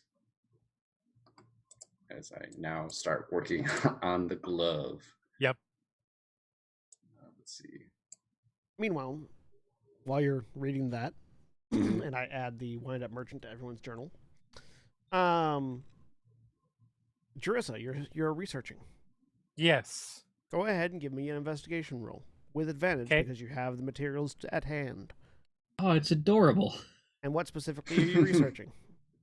I am looking for, at the moment, they're being very goal-oriented, so I'm going to say that is our biggest obstacle. Yes, the Doppelganger's curse and how to... What we should be prepared for as they sleep and how to remove it. Okay. And I got an 18. So, with an 18, you do find some documentation on the Doppelganger's curse. It's sort of like a medical journal almost that you discover. The Doppelganger's curse is how doppelgangers, not changelings, but doppelgangers are born. A person inflicted with this curse will, over the course of several months, split off bits of themselves into copies of themselves. And those copies will wither and die. The copies, with the copies go some amount of their vitality. Once this has happened enough times that the person afflicted with the curse dies, all of the copies and their body reanimate into new doppelgangers. I see. Remove curse is the easiest way to remove it, but the curse does not. The curse affects the individuals cursed in such a way that they cannot target themselves if they have the ability to cast that sort of spell. Aside from remove curse, any sort of a wish sort of feature can remove the curse. And also, you can remove the curse by transferring it to others. If you inflict the Doppelganger's curse onto someone else, you can pass it along. And how would one accomplish that? Any way that you would normally magically apply a curse to somebody, you could do. Alternatively, So like bestow curse. Yeah, bestow curse. You could bestow the Doppelganger's curse from yourself onto them. Alternatively, you could. There is the books that you find do indicate that there is a ritual that can be performed on another subject, willing or unwilling, that requires the blood of a shapeshifter. Doesn't matter what kind, just the blood of a shapeshifter. How much? At least a small vial's worth. It requires the blood of a shapeshifter and the oh god, what's it called?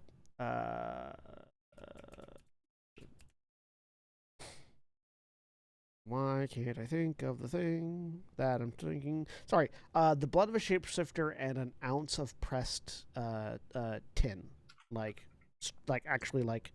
tin material. Right. And those cannot be replaced by a focus. Those have to be the things. Right. Okay. I will wait for Ithram to finish with the identify before distracting him and ruining the spell.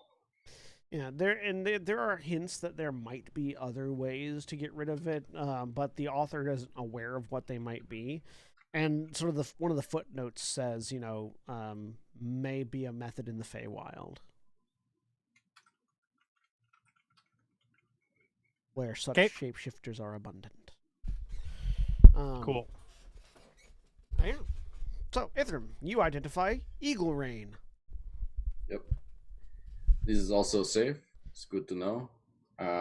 You or perhaps, honestly, anybody in the party could benefit from this. After you spend the time attuning to it, you'd be able to find familiar at the snap of a finger rather than as a prolonged ritual like myself.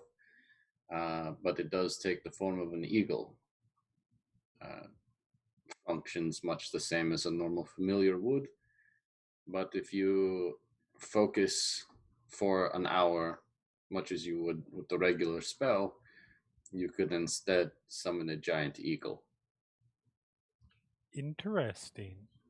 That has a much more limited span of time that it can function on this plane, about 12 hours, or until it dies if used in combat. Right.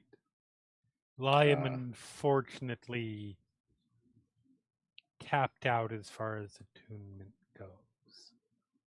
All right. But it may somebody can certainly use that. The giant eagle can only be summoned once every 2 days have passed. Nice. 2 days is very useful. I have some good news and some bad news. Bad news first. Your curse will eventually cause you to split off multiple copies, die, and then those copies reanimate as doppelgangers. Wonderful. Mogwai syndrome. It's good news. They bud, turns out. Remove curse does work, as we well know. It cannot be dispelled by anybody afflicted with the curse.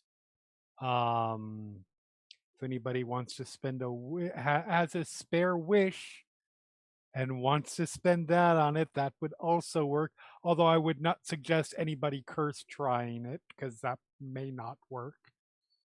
There is a third option.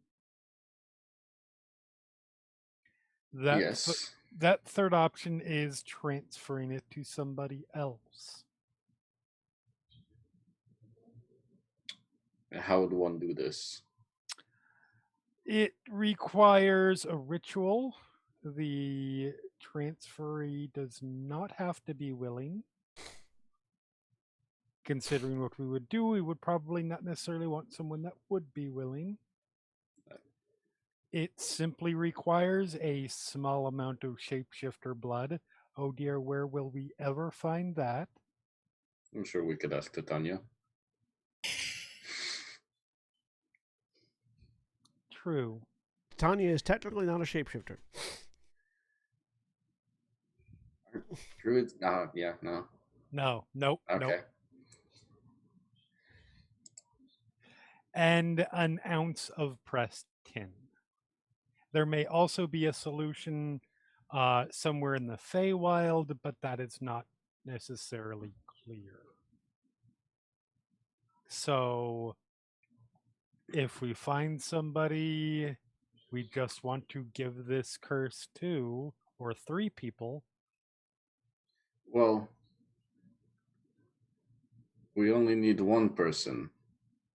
Because if we can get if the curse that I still, and I hold up my hand and I look at myself, that I appear to be afflicted by. You have it, I promise. I will take your word. If it is removed from me and transferred to another, I can then remove it from that person that I give it to. That and is then very from true. the other.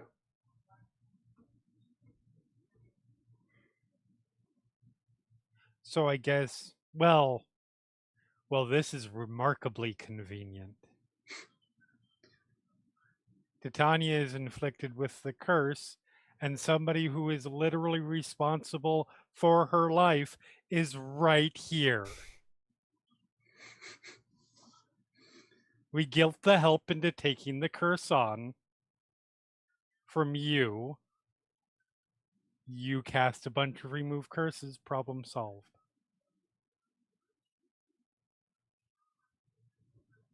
That would work. Any volunteer would work. I don't think we need to guilt so much anybody here. But if you want to handle that, I will let you handle that. I will look for pressed tin. Because Yes. as you've stated, the shapeshifter blood should be easy to obtain. We have a source for that. I mean, also, if you had the bestow curse spell, you could just throw it at somebody, Ithram. I did think about taking that, but I was like, I have remove curse. That should be enough for what I want to do. I don't want to be that guy that's like, hey, you're cursed for life now, buddy, because I spent it at a higher level. Also, all of you now have Eagle Rain in your inventory. Yes. Or, in your journal. So, Annabella, what are you doing?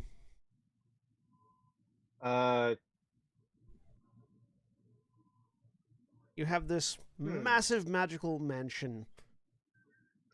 And this party of people I'm unfamiliar with. Yeah. Who are really goddamn sketchy, by the way. Yeah, we just fucked off into all different rooms. Hold that. And I'm a spy. Uh-huh. Yeah. So I'm just gonna go fucking eavesdropping on everybody. Cool. Give me a Awesome. stealth. Give me a stealth check. Sweet. Who are you wanting to eavesdrop on first? Well, hopefully it doesn't sound too metagamey for me to say the guys that are doing the research. You also have advantage on the stealth check because of your coat. Right. Oh wait, no, sorry. That's advantage on deception checks, not stealth. Never mind. Ignore that. Okay. 21. All right. All right. Ithram and Drissa, what are your passive perceptions? Yeah, I have 12. 11. Wow. Go ahead and give me a hearing check with advantage. That would be perception, right? Yeah. Yep. Mhm. Jesus do I need to- Christ, I mean, Mill. Do I need to do the second roll for posterity? Yeah, Because I feel roll like the- I don't roll even the- need advantage on that. Roll the second roll. Okay, so they're 31. So you just sort of like don't mind you me with don't my even- plus 15 to stealth. And Right. for, That's fucking amazing. you don't even. Well, here's the thing. Annabella doesn't even have to go up into the library. Annabella just goes up to the 4th floor, which is just below the entrance to the library. It sort of He just kind of leans. hovers there and listens. Well, no, leans on the rail, and none of you can see this. But as Annabella's leaning on the rail, looking down, sort of just taking in the sights, in sort of the lower periphery of your vision, you just see subtitles. As these subtitles are going, everything Ithram and Jerissa are saying are being captioned out in common for you. And interestingly, because of the way this magic works, the person named Jerissa, their subtitles are being captioned by someone named Sin.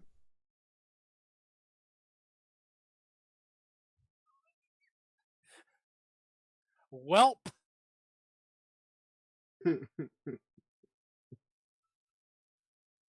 Yeah, you're just reading their conversation as it's transcribed in front of your eyes. So you get all that information too.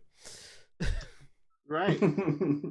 Which does conveniently include the fact that the person you are sworn to is cursed with a curse that will kill them over time. I mean, yeah, it does. Well, yes, but if you noticed, William, when I showed up, I was immediately very concerned about this curse and what we could do about it. Yeah. Yeah, obviously that is a priority for me. However, these fuckers who I don't know, who apparently didn't trust me to begin with, are just happy to throw me under the fucking bus. So I call all of that. I call all of that shit. Sin quietly pushes their neutral evil alignment behind their back. All right, so that's cool. I'm gonna put a pin in that, and I'm gonna see what there's 2 other party members up, right? Yeah. So, well, yeah. As you're sort of hovering there, listening and or reading as it is, you do see Gent come out of the door that he and Tanya had gone into, and you know that Grumman went into the kitchen, which is on the 1st floor, and Valdeth went into another bedroom on the 1st floor.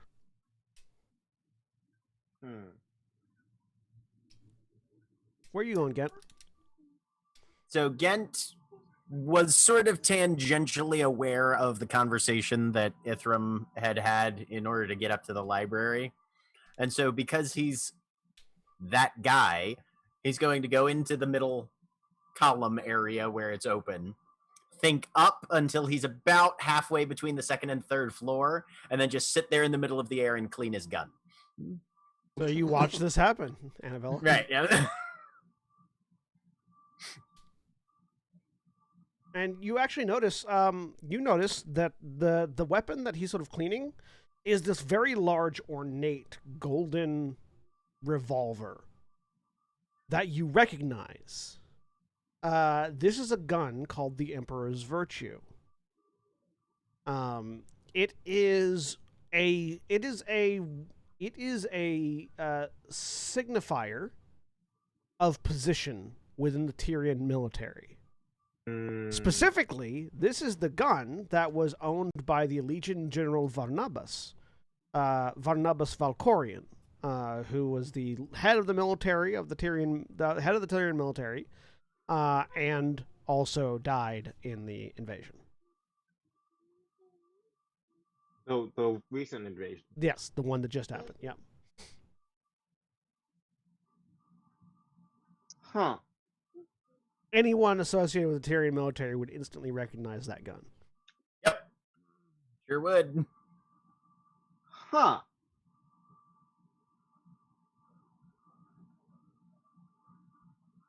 Oh, y'all some sketchy bitches.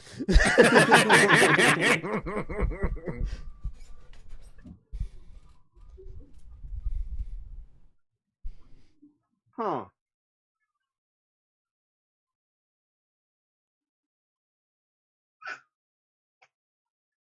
All right. The Steel Hearts make great first impressions. To be fair, I am not a Steelheart. No, you're not. Where's Valdeth? Valdeth went into one of the bedrooms on the first floor. Okay, so Valdeth went to sleep. Okay. All right. I'm just gonna hang out for now. All right. Cause we got sketchy bitches in the library. We got the sketchiest bitch of them all perched on a column. I'm even on column, And the just other hovering dude in is just midair. Just midair. Okay. He ain't even perched on nothing. He just chilling, just hanging out, just flying. Okay, that's what we do. All right, that's cool. Magic people. Grumman, what you making? What's the most interesting recipe in the edible book of recipes? The most interesting recipe in the edible book of recipe at the moment is a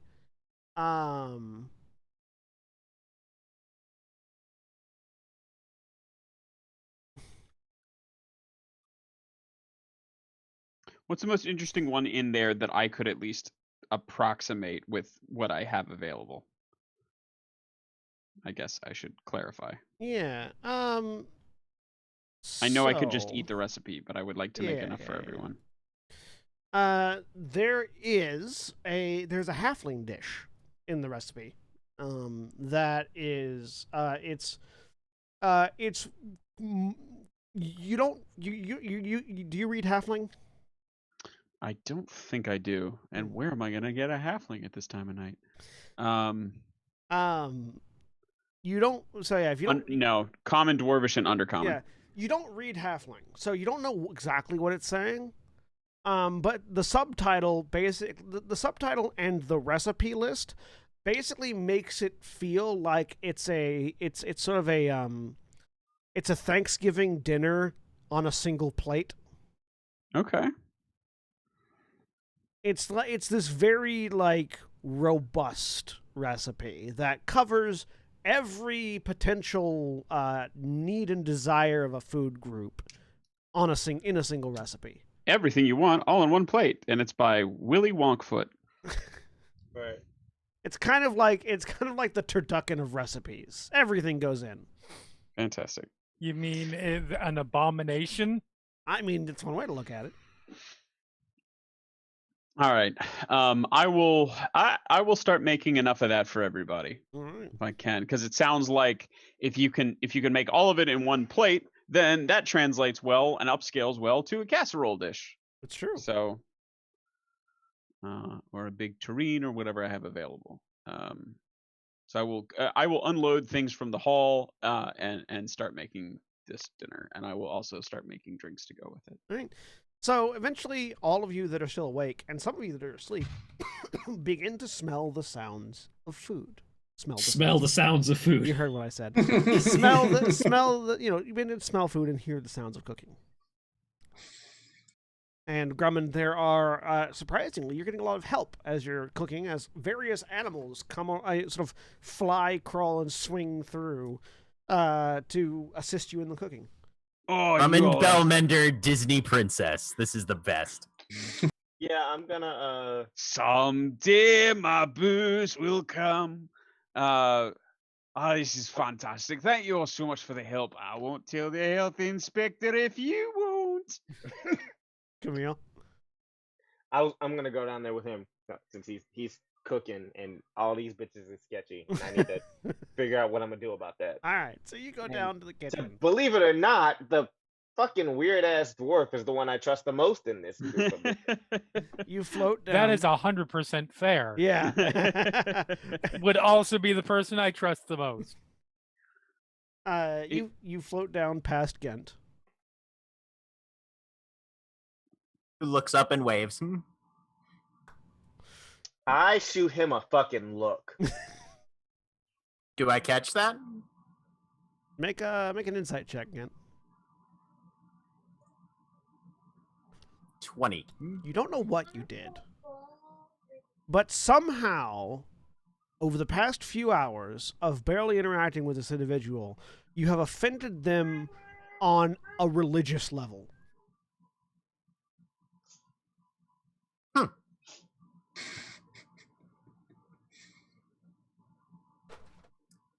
Fascinating. He'll just watch her go.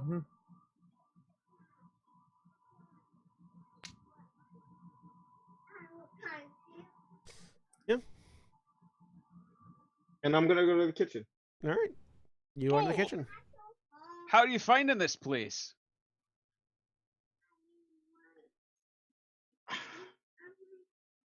I like you. Oh, I appreciate that. I like you just as well.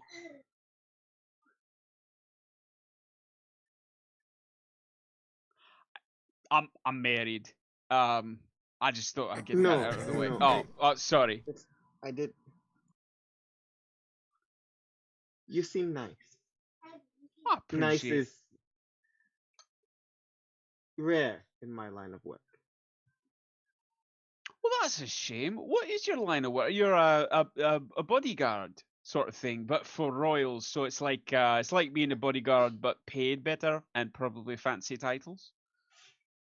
Sure. That's a shame that you don't meet many nice people. Have you thought of retiring and going somewhere where you do meet nice people? I'm afraid there's no retirement for me. Oh. I've worked for royal families before here and there. I get you. Benefits are terrible. Why are you here? Oh, well, it's a short story. They're paying me. I'm a guide, you see.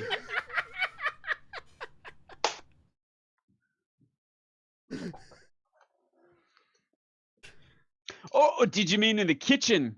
No, no, sorry.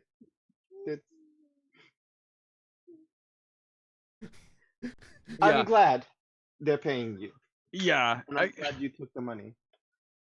You know, I don't think they've actually given any to me yet. I suppose it's the end of the first day out to be getting paid. We'll work that out tomorrow.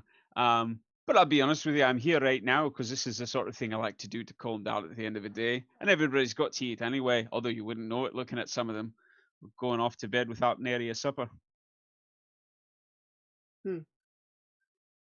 Is that what you do? You take care of everyone? Well, again, right now that's what they pay me to do. But no, you know, this honestly, it's my retirement. And I didn't mention earlier, but if you're familiar with dwarves, he's sort of comfortably into his second century, sort of in the middle age for a dwarf. Grew up cooking and brewing and running, if I do say so myself, a fairly successful first tavern, and then an inn, and then a series of inns, and then a series of rather nice places to stay and eat. But I've turned those over to my children at this point, and I've gone off to see the world and find new things to eat and make and drink. And that's going well here. You dig down into a city, you find things that are so old people have forgotten about them, they're new again. And he'll tap the book of recipes. Say, found this under a set of rubble today. Already off to a great start. Now, let's see. If you're going to be in the kitchen, you got to have something in your hands. And I will, if I may, John, I will look Annabelle up and down and try to do an insight check to figure out what Annabelle had indicated earlier that she doesn't drink. Or at least didn't want drink, but at least correct. Look Annabelle up and down and try to figure out what sort of food they might find tasty. Is that Give me an pushing insight the check. bounds? Give me an insight check with advantage because you're a cook in a kitchen with a recipe book. Okay.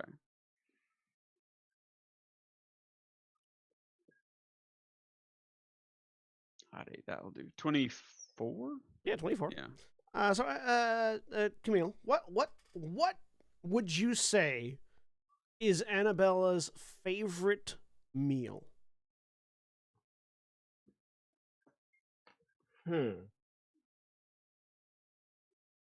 not the kind of question you expect to normally have to answer. Not a normal D&D game. True. I was gonna say. True. Welcome to Thursdays. Right. I ask all love this game. manner of This is stupid great. questions. I'm gonna say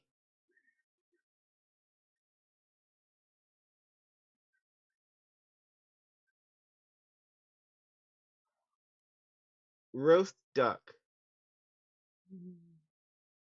So yeah, Grumman, you're looking a little bit higher class than your normal feed. Definitely not the sort of hard alcohol drinker that you find in Swiggle.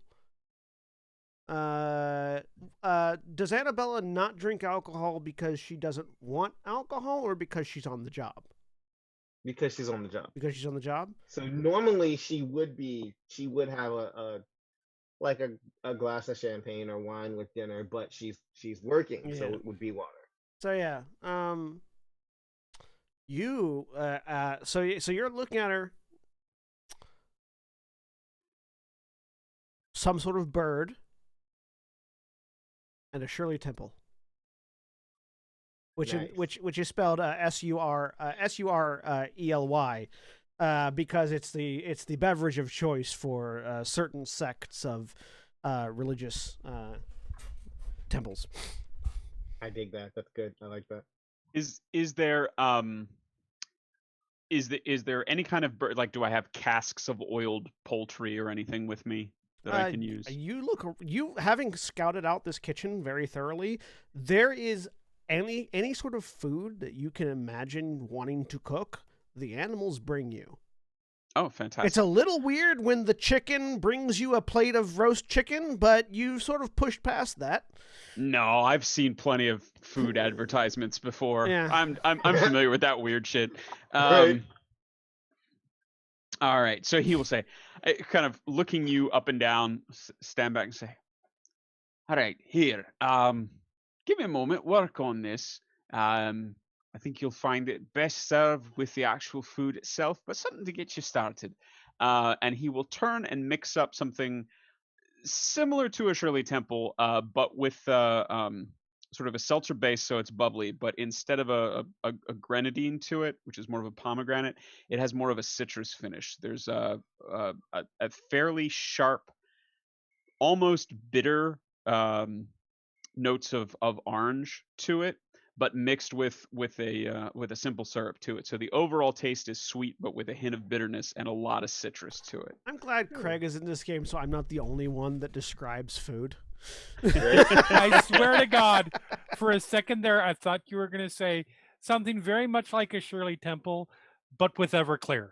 That will be a Roy Rogers. I'm glad Craig is in this game so that I'm not the only one who pronounces it orange.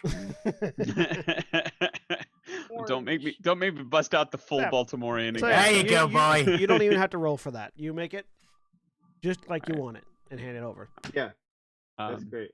All right, Wait. so put this in, and I think the cat brought down. Yeah, and I know. Don't get me started. I've been having a conversation about washing hands and paws and everything, but they're magical. They're probably clean, right?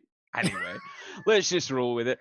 And in addition to everything else, we'll make a duck, but with thyme and cloves, bay leaves, sort of heavily peppered, and then with a good dose of juniper berries in throughout in a sherry vinegar sauce over top. And we'll roast it up and sort of almost like he's making a side plate of that, and we'll sort of put that to you. It says, "All right, now take a little bit of that with a drink on it and tell me what you think."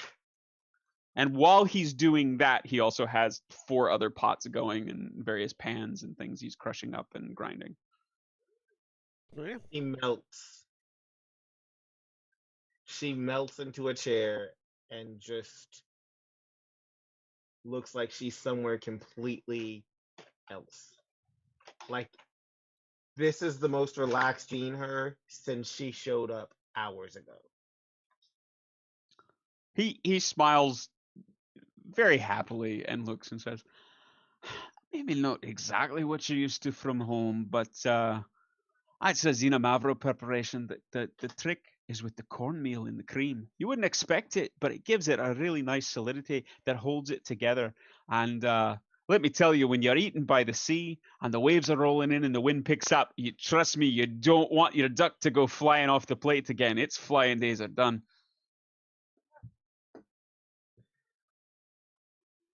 You, Grubbin, you are strange and wonderful, and I have no idea what you're doing testing with this love. Like I said, looking for buried treasure and getting paid for it. And like I said, just enjoying my retirement. Probably Thank you. roughly around this point that Valdeth is drawn into the kitchen up from her sleep by the smell of food. Roughly around this point, actually, all of you, no matter where you're at, because 3 people are making this sound, hear what can only be described as someone coming apart at the seams. As Boy. Titania, Well, Yeah. shit. Gent, and Ithram begin making the sounds one might make if their body was being ripped apart. And anyone who's in eyesight of one of them, in this case, Jerissa and Ithram, watches as they separate from themselves. One half of the body ripping away, flesh pulling, stretching, distending, and tearing, blood splattering onto the floor from the rip. As this ungodly sound echoes through the tower, a copy of Gent hits the ground below where he's hovering. A copy of Titania hits the ground off to one side of the bed. And a copy of Ithram hits the ground next to Ithram. Dead? This is a corpse that Yeah. has hit the ground. You notice that Jerissa, since you're the only one that can see, the copy looks like Ithram. Yeah. As opposed to Ithram, who looks like this other, Right. individual. And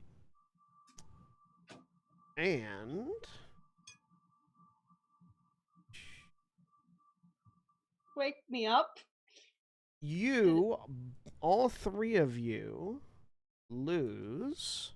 Go ahead and all 3 of you roll a hit dice. Oh boy. 6. Yeah, a hit dice plus your con. So yeah, that's accurate. Also 6.